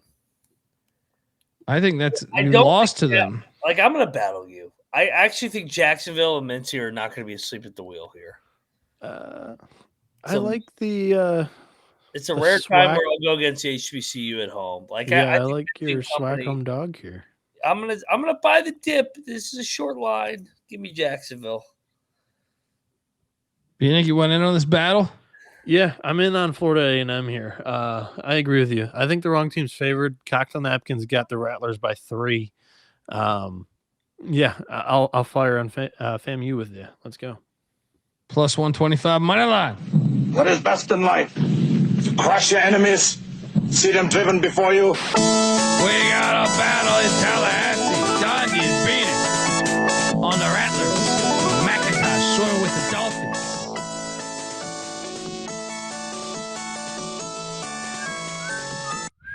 Next up, Eastern Shore and Wagner. Oh boy, Wags is laying 5.5. Oh God, the number of numbers. I'm laying it. I'm laying it here. I'm taking the points. I've never laid 5.5 with the Wagner. That fucking coach isn't even coaching. What are you doing here, Bieniek? Their interim's done a nice job. Yeah, he's never been favored. Maybe against Bloom. They just beat Bloomfield by 2.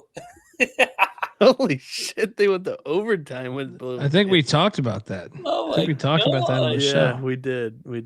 But it's easy to forget about Wagner Bloomfield.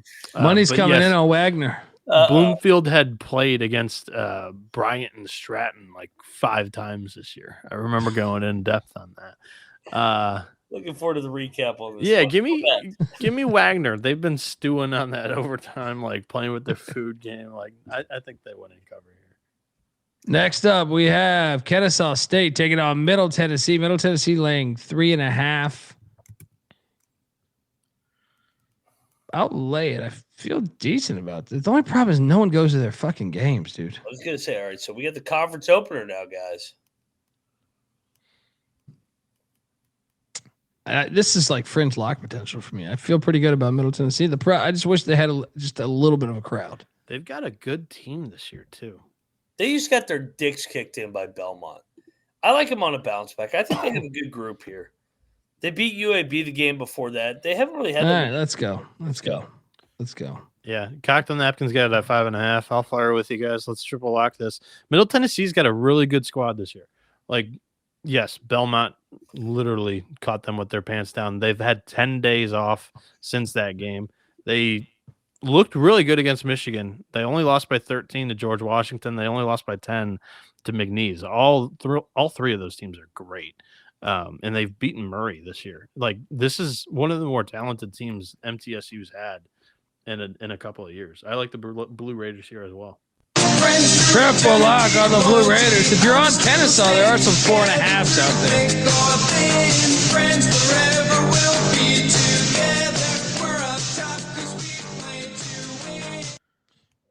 Next.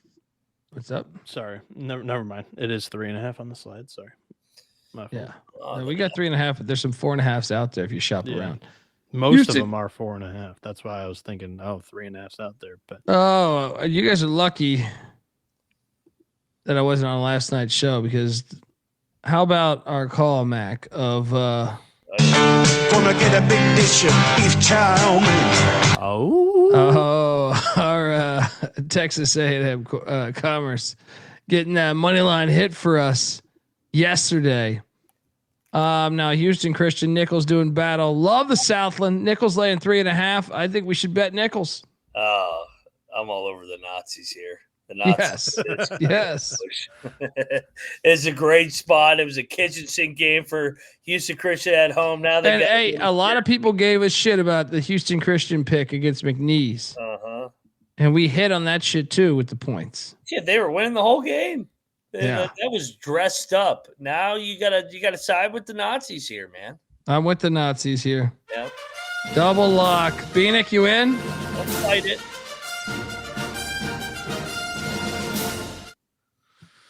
I'm not in on the bet, but Nichols is my pick. Sadler's good in the league games, man. Oh, for sure. Yeah. I mean, What's the record? 11 straight says Dustin Bottoms for well, Nichols. Houston Wow. Christian was also like a bottom feeder.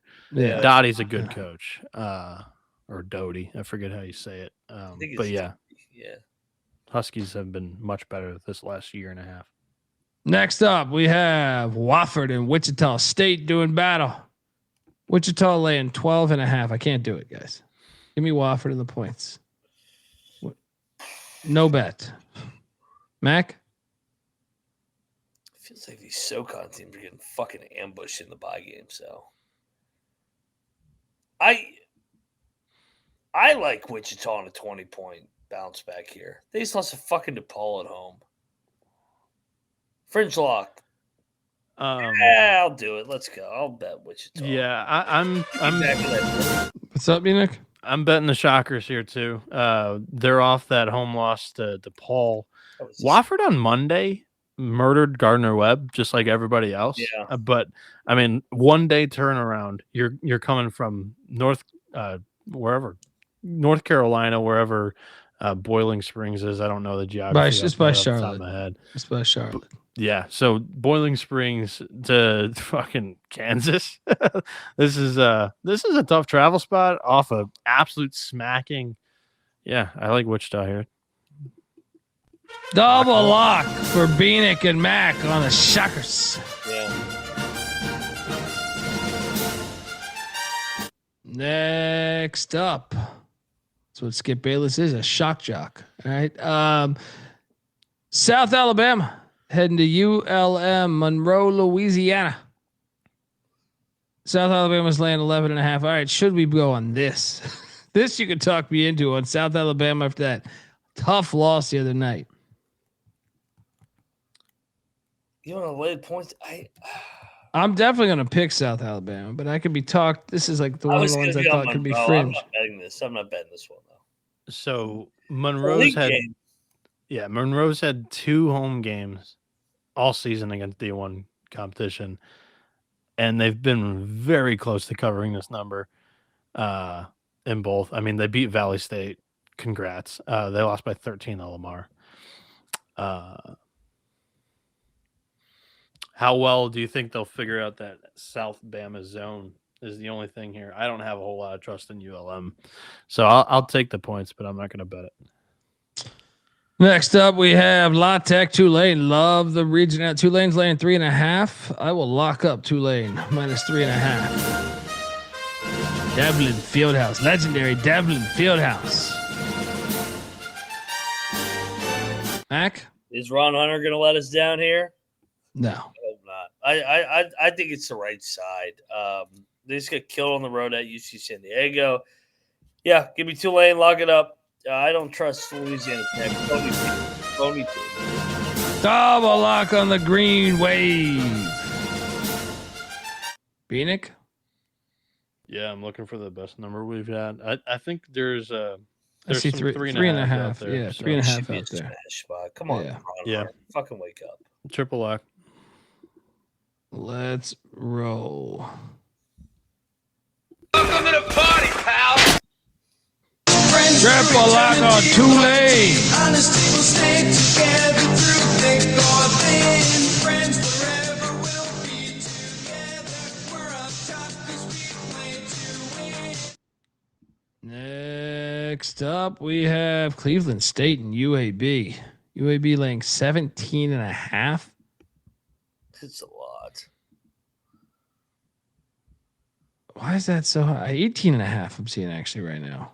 They are off a home loss, but I still will not lay it with them. Give me the points, no bet.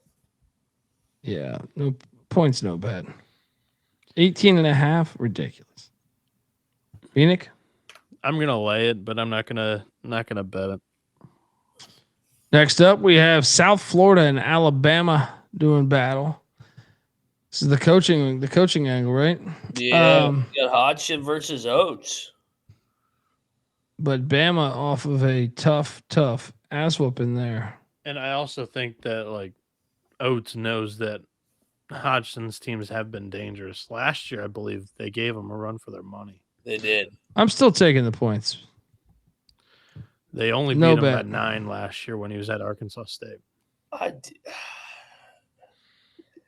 I'm betting South Florida, man. I don't like laying the big numbers with Alabama at home against good teams. I think South Florida's a quality opponent here. The next 2 games are against his former assistants, Kennesaw and South Florida, and he just played UTSA, another former assistant. So shout out to Oates for taking care of his guys. But I think Hodgson and company are chippy coming off Arizona, the body blow game. Gonna get a big dish of beef chow mein. Sorry. That was for No, Charles you're Walker, the friend of the program. Friend of the program. We gotta. That is a good point from Mac too. Like, it's a tremendous non-con schedule, and then he throws a couple of bones to his boys. Yeah, That's I respect it. I respect it. I like it. I like it. What I will say is I respect him covering up a murder. Oh no, that wasn't. He didn't cover it up. He just said, "Hey, we're gonna have you keep playing." Sean, let me tell you something here. All the guys that he's playing against are the guys that covered up the murder because they were the assistants for Alabama 3 years ago. That is true. So that's why they're putting, hey, cover up this murder and we'll put you on the schedule.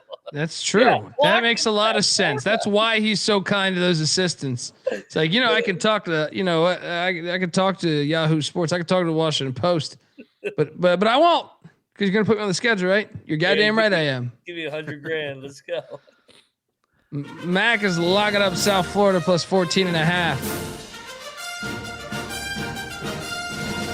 I'll take Bieniek? the points here. I'm a little nervous because they did just destroy Clutch. So, but South Florida's way better, right? Yeah, Hodgson's been at a different level at Arkansas State in these matchups.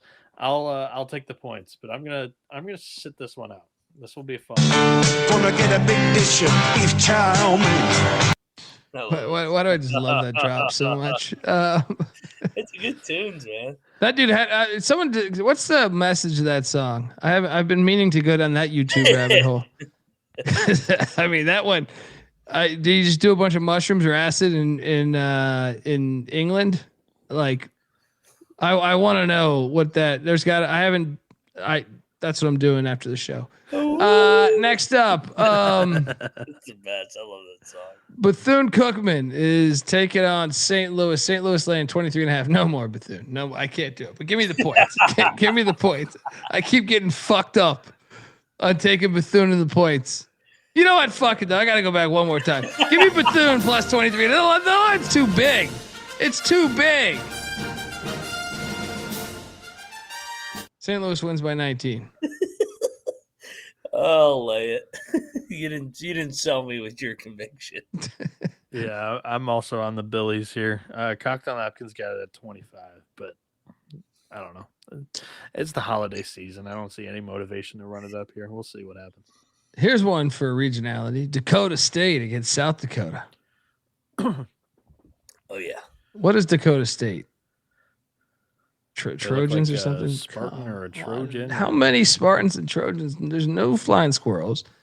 There's no fucking. Well, there was a flying squirrel. We just talked about him. They didn't have the balls to say flying squirrels. They said fighting squirrels. Even more ridiculous. Makes me hate them even more. Yeah, I don't know. It's just ridiculous. No beluga whales. No tiger. Nothing. Everything we talked about. 90% of the animal kingdom hasn't been covered. I'm serious.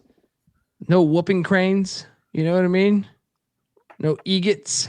Well, it's America. There is an egot. Is there an Animal egot? Kingdom. What the fuck are you talking about? America, they do how many like half their animals they're naming aren't even in America. How many fucking tigers are in America not at the zoo? Are you more passionate about this, the Animal Kingdom or Bowling Green, Bieniek? I don't care about either one. Coyotes are common in the Midwest. You guys ever seen a liger in real life? A liger? Is that a lion and a tiger combined? Oh my god, dude! I was randomly. You've seen one in real life? Yes. Well, it was so years ago.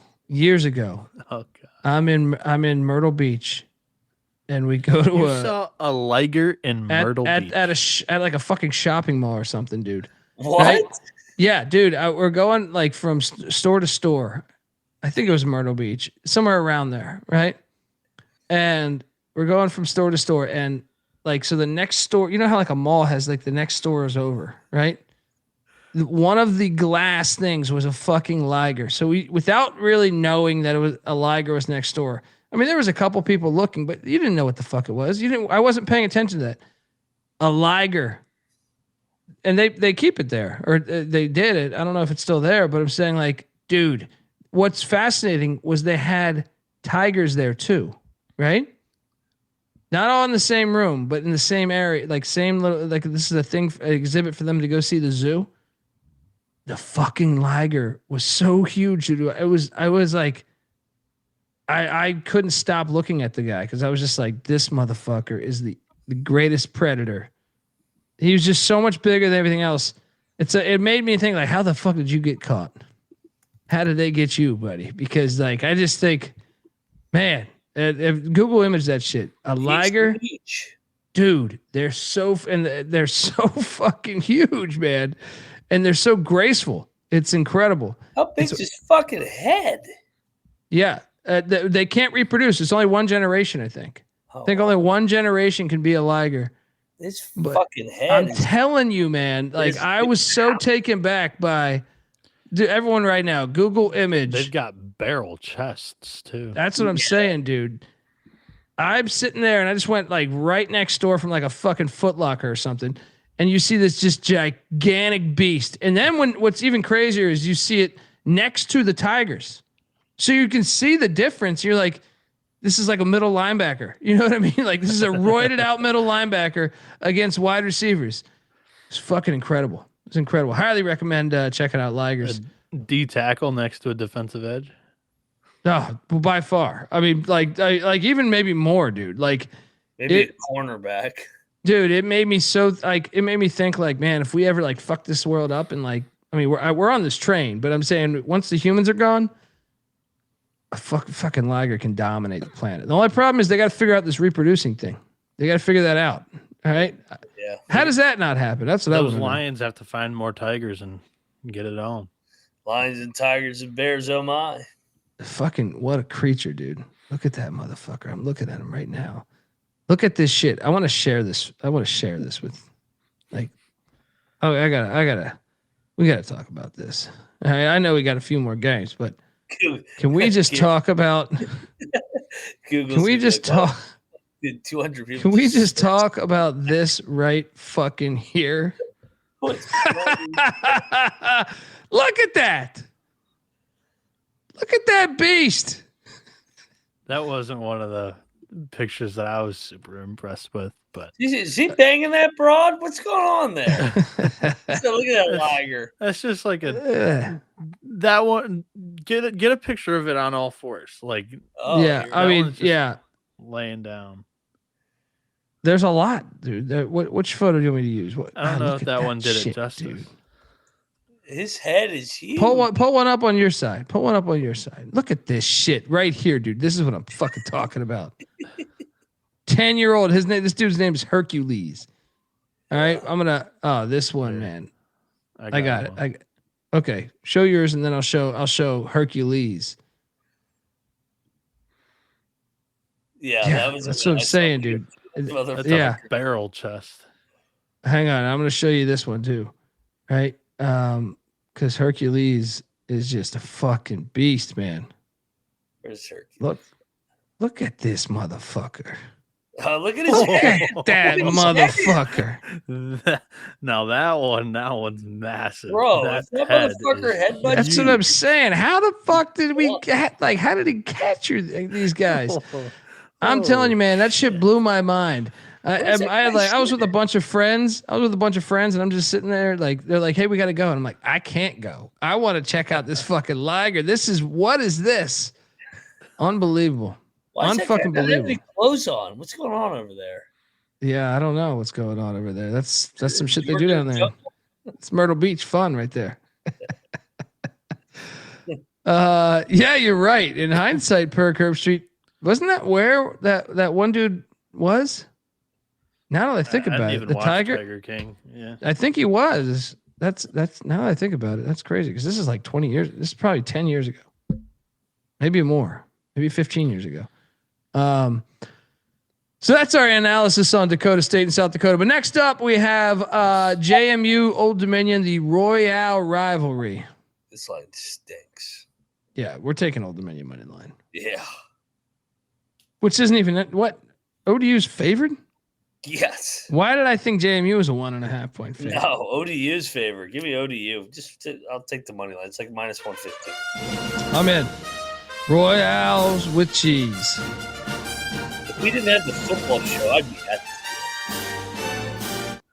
Yeah. Bieniek, what are you doing here, buddy? Cocktail Napkins got it right on that 1.5 number. Yeah, I agree with you. I'll go in on the Monarchs here. Not been crazy about some of the Duke's performances on the road this season. Yet again on the road, and yeah, I'm gonna be bullish on my ODU take still. Going down with the ship. Let's go. Triple lock on ODU. Honesty will stay together through thick or thin. Friends forever will be together. We're up top 'cause we play to win. Yeah, I mean, how's it not the drafts? I mean, there's so many animals. It's honestly, it's like that's what I'm saying. Like, there's just no originality anymore. There's no originality anymore. Next up, we have Weber State, the battle for the Wasatch Front. Weber State, Utah Valley. How far is they separated from one another? Utah's such a gigantic state. That could be a decent amount of distance there. 13.5. Get the fuck out of here. Lock Weber State. What is this? Sprinkle the money line. Sprinkle the plus 750 money line.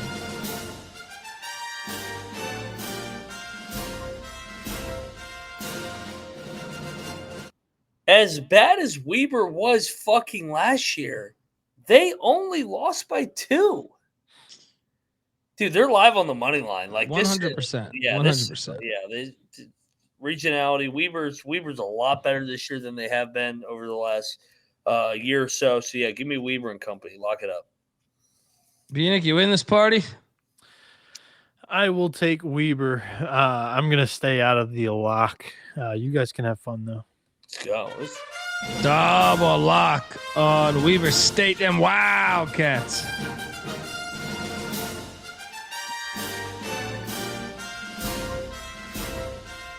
Next up, Alabama A&M is taking on Ole Miss. This game is not on campus. It's in, how do I say this? Tupelo. Yeah. Ole Miss also has NC State this weekend. I'll lay it. They got to blow somebody out eventually, right? Yeah. Yeah. No bet, though. I'll lay it. No bet.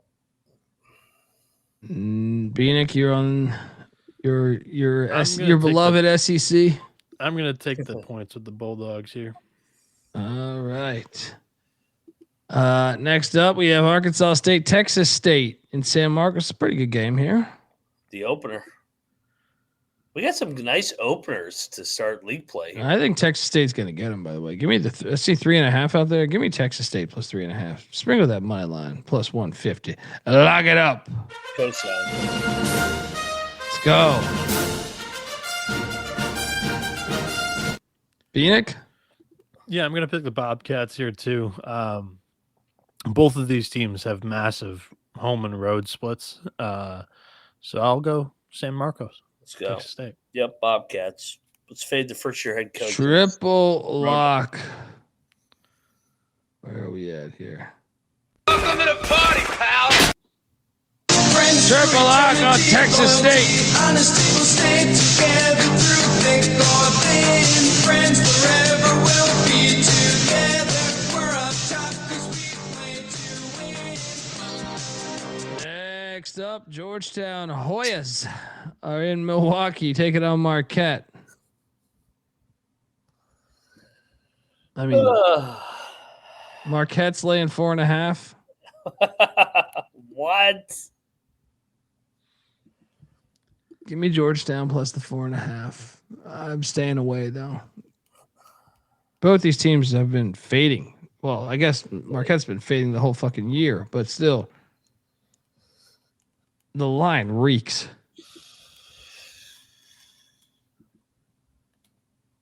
Doesn't it got to be a year 3 Ed Cooley spot? Like, get off to a good start.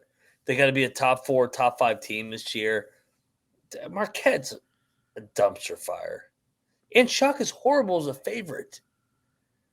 Yeah, I'll lock up Georgetown. Come on, Hoyas. This has got to be the spot, just like the Maryland game. Well, I'm back. I'm locking up the Hoyas. Bieniek? I'm on the Hoyas, but this one smells to me. I'm going to stay away. This is the conference home opener after all. Mm-hmm. Next up, UTSA is at USC. Every UTSA game is right around this number. What is this game? Give me the points, no bet. Yeah, points so bad. I don't know. I will lay it and lock it with USC. Ooh. Their schedule has been really good down this stretch, this last month-ish. This is a stop spot, in my opinion. Let's go in on the Trojans here. Noah Bieniek locking up the Trojan men of USC.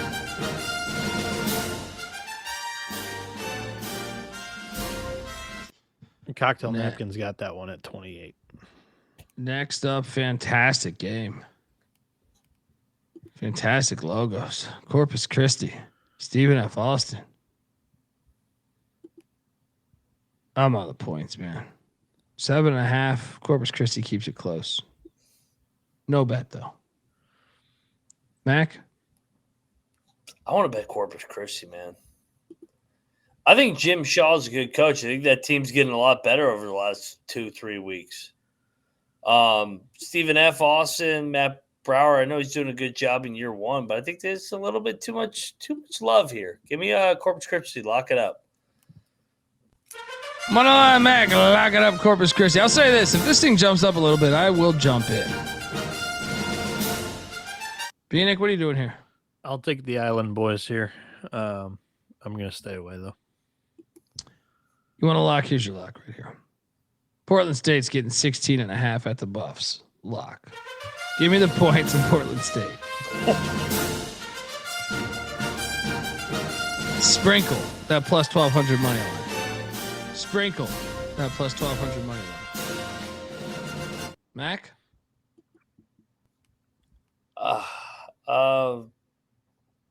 I'm laying it. I don't go against them in altitude in the non-con. No bet. I'm not betting this game.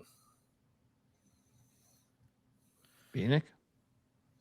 Not very confident in this one, but I'll take the points with Portland State. Next up, Campbell.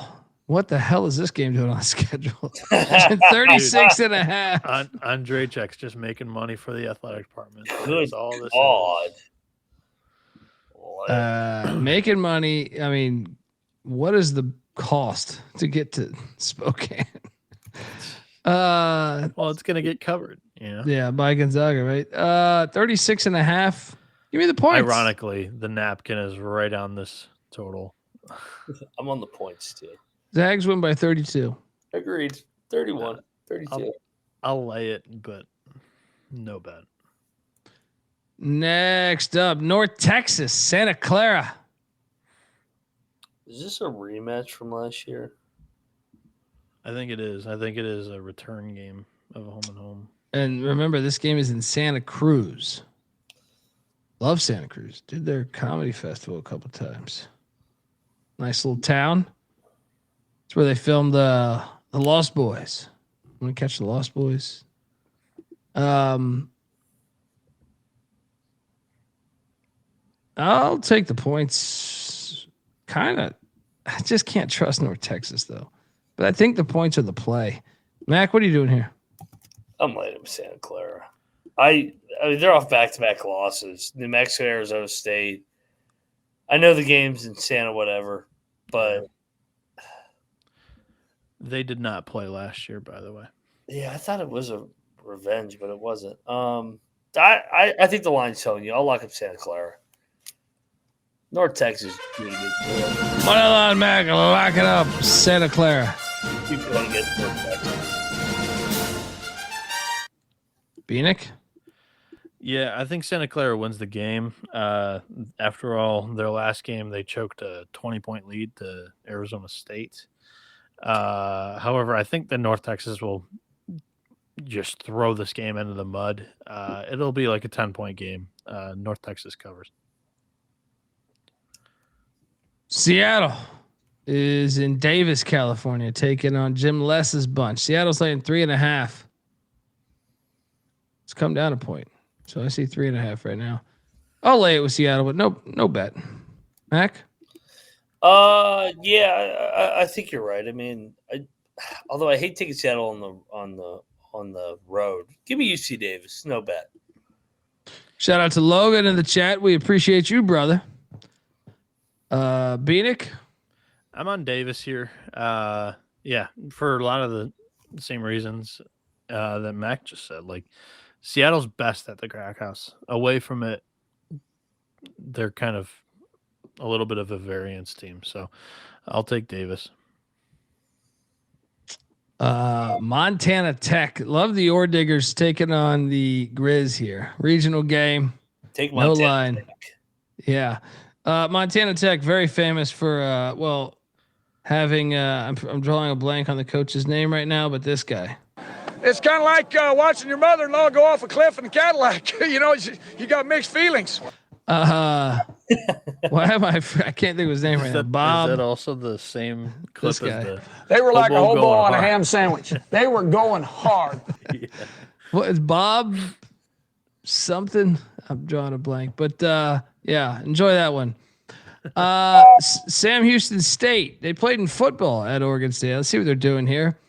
They had knocked off. That was their first win. Oregon State's getting revenge here, Mac. I'm laying the 2.5 with the bees. Come on, Tinkle. This one is for the bet detective. He still talks about this loss when he put it in our fucking cup. Oh yeah, you go have a few drinks with Bet Detective. This one will come up. He still talks about this game. That's one of the crazier games in the whole football season. Look at that box score. The box score. Look, a lot of people will bring up the Alabama-Oklahoma shit, which I disagree with. Yeah. That one is absurd. It's like 600 yards to like 150, and they lost. Oregon State lost the game. And the best part is they were fucking Sam Houston up. It was like 17-0, and it was like it started at like 11:30, and I was out, so I was like, oh, dude, we got fucking Oregon State locked up. I woke up the next morning and go, what? They lost it. I looked at the box score. I was like, what? There was a 4th and 1 where they I saw that. They went play action running back in the flat where Anthony Hankerson, who's their best player, just drops a perfect pass right in his hands. I still want that investigated. I still want that investigated. I was like, what is this game? Yeah, he need to be fired for that. This is a revenge spot. Beavs are going to get him. Yeah, Tink's guys aren't on the take. Tink is here to win, baby. Let's go. I like Oregon State. Let's go. Bieniek, what are you doing here? I think the wrong team's favored. I'm going to lock battle you guys here. Sam Houston wins the game. Cockton Haskins got him favored by a point. Nice beaver. Sam Houston's been really good so far this season. Have a couple of good wins against the Idaho schools in Wyoming. I think they grab another one here. Give me the Bearcats. We got a battle in Corvallis. Bieniek on the Bearcats. Johnny and Mac on the Bees.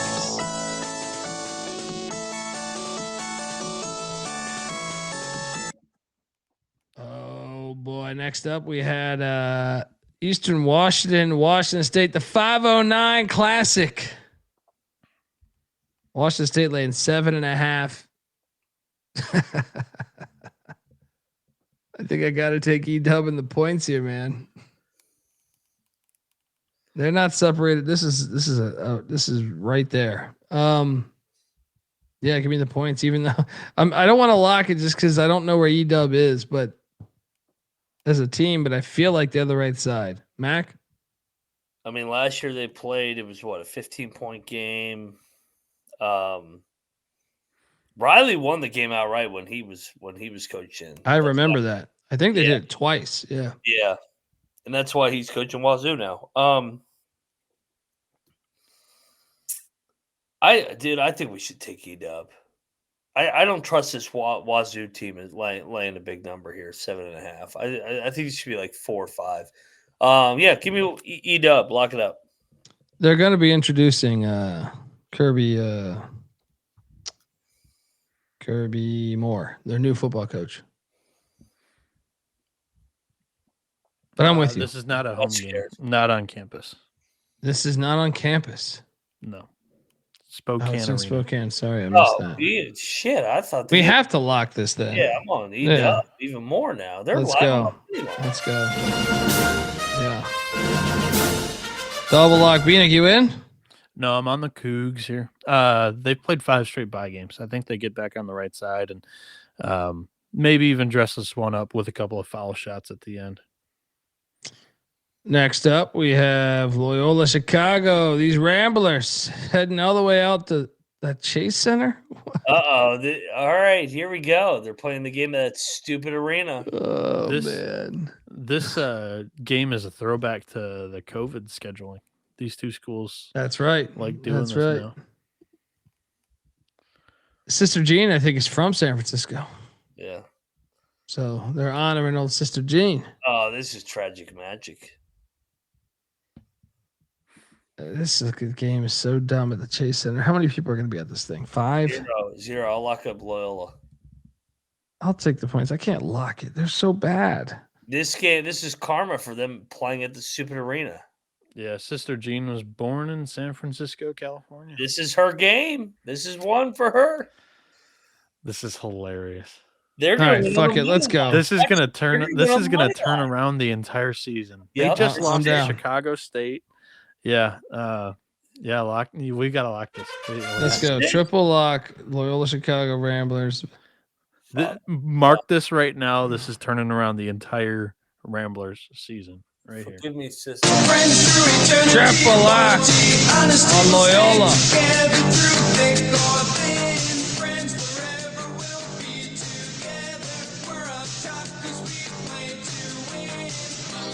Shout out Plus to Josh 7. giving us $10. What's that? Plus 720 on the money line. Maybe the Dons and their athletic department will finally learn. I mean, you're not getting any extra ticket sales for putting this game in the NBA arena. Get it out of there. Yeah, I mean, very stupid game. But shout out to Josh giving us $10. Fire Night, Chicago State covering with the closing line at 21.5.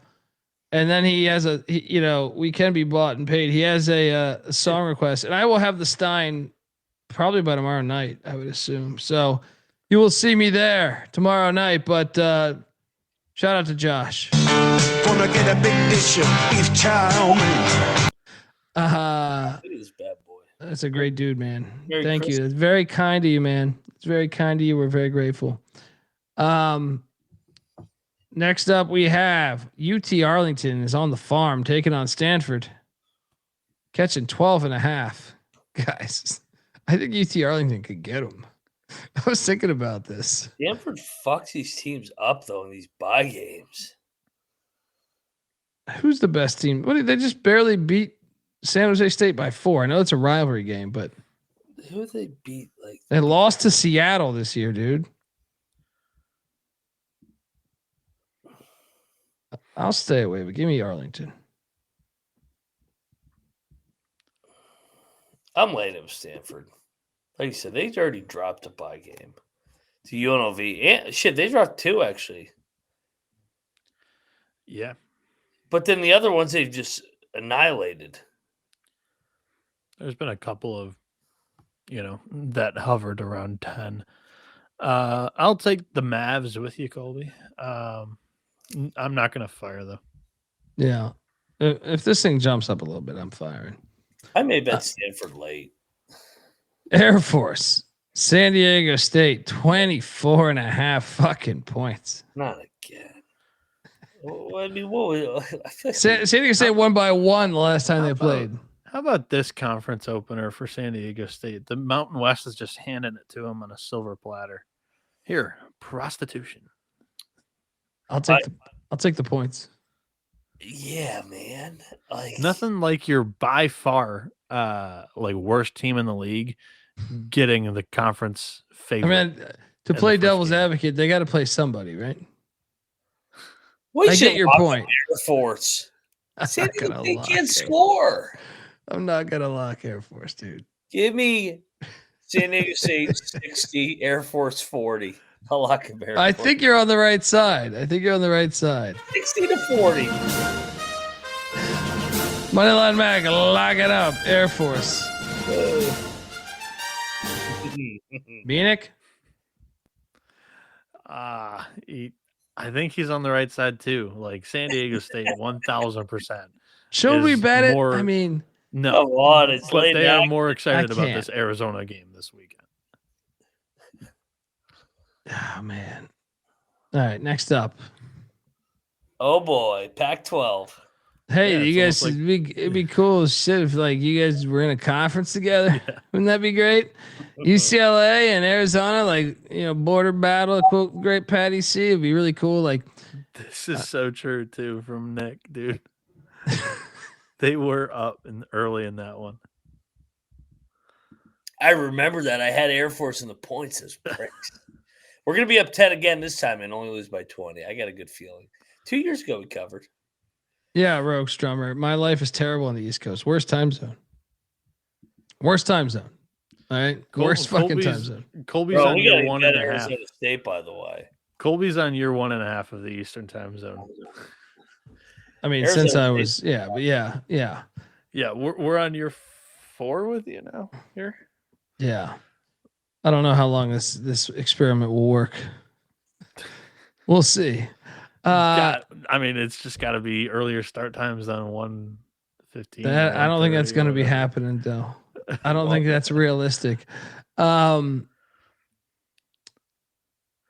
can't go until all your bets are done. Like, you got to sweat those things out. Give me the points, man. Dude, we should lock them I up. see 9.5 out there. By the way. UCLA's off the Gonzaga game, and I actually thought they played really well in that game. I thought they competed their ass off. That game was a pro Gonzaga crowd. Yeah, but Arizona just like mounted this huge comeback I know, where it was Bobby Hurley got ejected. canned, and But Hurley's great as a dog. Hurley's great when nobody's fucking expected anything from him. Nobody thinks they're going to go in and win. I think they're live. I'll jump on the Sun Devils. I want to watch the game. So I mean, Cronin just signed an extension. he did. I think he did. Yeah. You gotta fade that. Come Wait, on. what? He signed an I think extension? I think so. I think I saw that. Did I miss Cronin this? got an extension. Yeah. Why? I don't know. That's weird. It was like 2 days ago. Okay. Loss. Double log on the Sun Devils. Bieniek, what are you doing here? I'm taking the over. 146.5 is what I'm saying. Yeah, this is purely a cocktail napkin play. It's got it at 154. If I didn't have the cocktail napkin, I would probably not be playing this because UCLA tends to drag these things out. But I'll fire. I've got a little bit of an edge there, and I want to bet on the game. There we go. Bieniek locking up the. You said the over? Yeah, the over. All right. The only thing on my mind, Gene, was pussy. Bieniek locking up the over 146.5.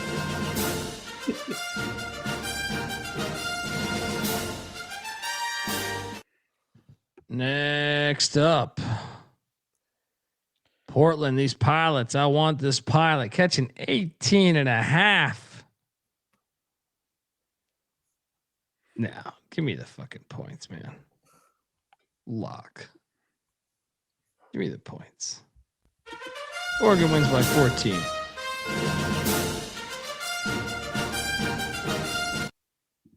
Mac? battle. I'm going to buy the dip again. I'm going to keep buying in on Oregon here. We're going to get some momentum. They're blowout. Another blowout here. Bieniek? I'll play little brother. I'll take Portland here. We got a battle. Dundee on them pilots. McIntyre on them ducks. Quackity quack.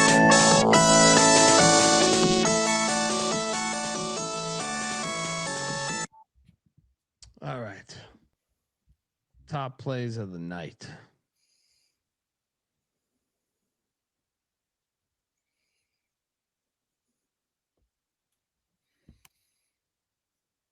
Let's start things off with, I mean, they fuck with me so much. I feel like I shouldn't do them. Give me Weber State plus 13.5 at Utah Valley. Give me Portland State plus 16.5 at Colorado. And then give me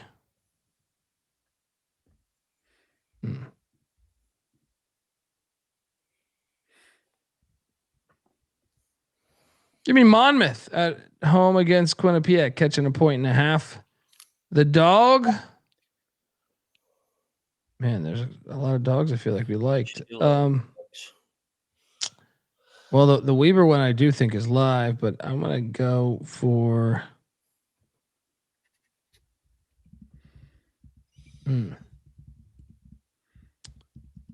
Is it the Sister Jean play? Or do I go? It's Gottlieb. Gottlieb. Give me Gottlieb. Let's sprinkle those other ones we mentioned. Mac, fire. I will go with Creighton to start fast here in the Big East. Get it done at Xavier.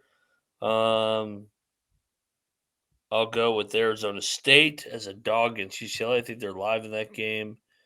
I'll go with Santa Clara laying the big number against North Texas. The more and more I think about it, I think they're going to drill them.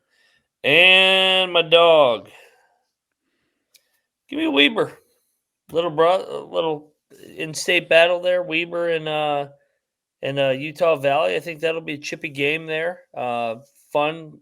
7-1 on the money line. Last year they almost got when they were horrible. I think they're live to win that game outright at Utah Valley. Bieniek.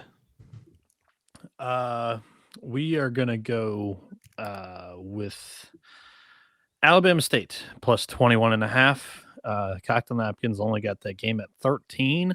Cincinnati really struggles on the offensive side of the ball. A lot of turmoil there going on there. Alabama State's already won one bye game this year against UAB. I think they're competitive. That's a good one. This one. Number 2, I'll go Tulane. I'll buy low here on the green wave, minus 3.5 against Louisiana Tech.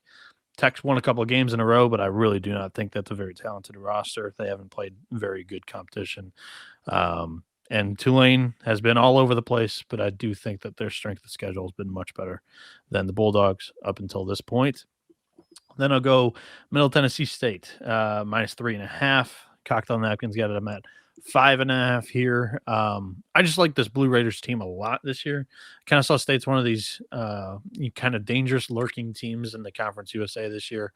It's a conference home opener. Hopefully people will show up, but we'll see how that goes. But I do think that this is one of the better Blue Raiders teams they've had in quite some time. And the dog, we talked about it. Sister Jean from Loyola Chicago, birthplace San Francisco, heading back out there to the scene of the crime. Plus 750 on the money line. They're catching 13. If you want to believe, I think their season may turn around right here, right now. Ramblers, money line. Let's go. Bieniek is on Twitter at NoahB77_. Moneyline McIntosh is on Twitter at Moneyline_Mac. I'm on Twitter at TheColbyD. Shout out to Carlton for the slides. We're the our boy. We're the quotes sticking. Are we doing that? Yeah, of course they are. Yeah. Okay, I was going to you right now. For you. I had a good one for you guys. Here we go. Mac's gonna love this one. From the great teacher and people person known as Bob Knight. Ooh, When wait, my I time on, I have a few quotes from him here too. Fire though, fire. I'm sorry. when my time on Earth is done, I want them to bury me upside down so the critics can kiss my ass. Love That is a classic. That is a very classic thing by the great one Bob Knight. He also, if I can throw on one here from Coach, as he may rest easy. But how about this one? Good round, you're celebrating with your appetite. Bad round, you're using your appetite to forget about the round. I'll tell you something about appetite. It's a real fucking great thing to have. There's no place that better services my appetite than Pizza Hut. Even after a bad round, if I have a chance to smell the pizza, I'm hooked. It's just like I've made 3 birdies in a row. I'm into the parking lot at the Pizza Hut, and my appetite is satisfied pretty quickly when I'm there. Pizza Hut is the appetite what Jack Nicklaus is the golf.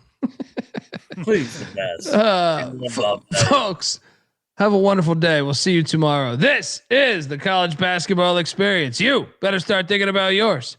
And we out of here.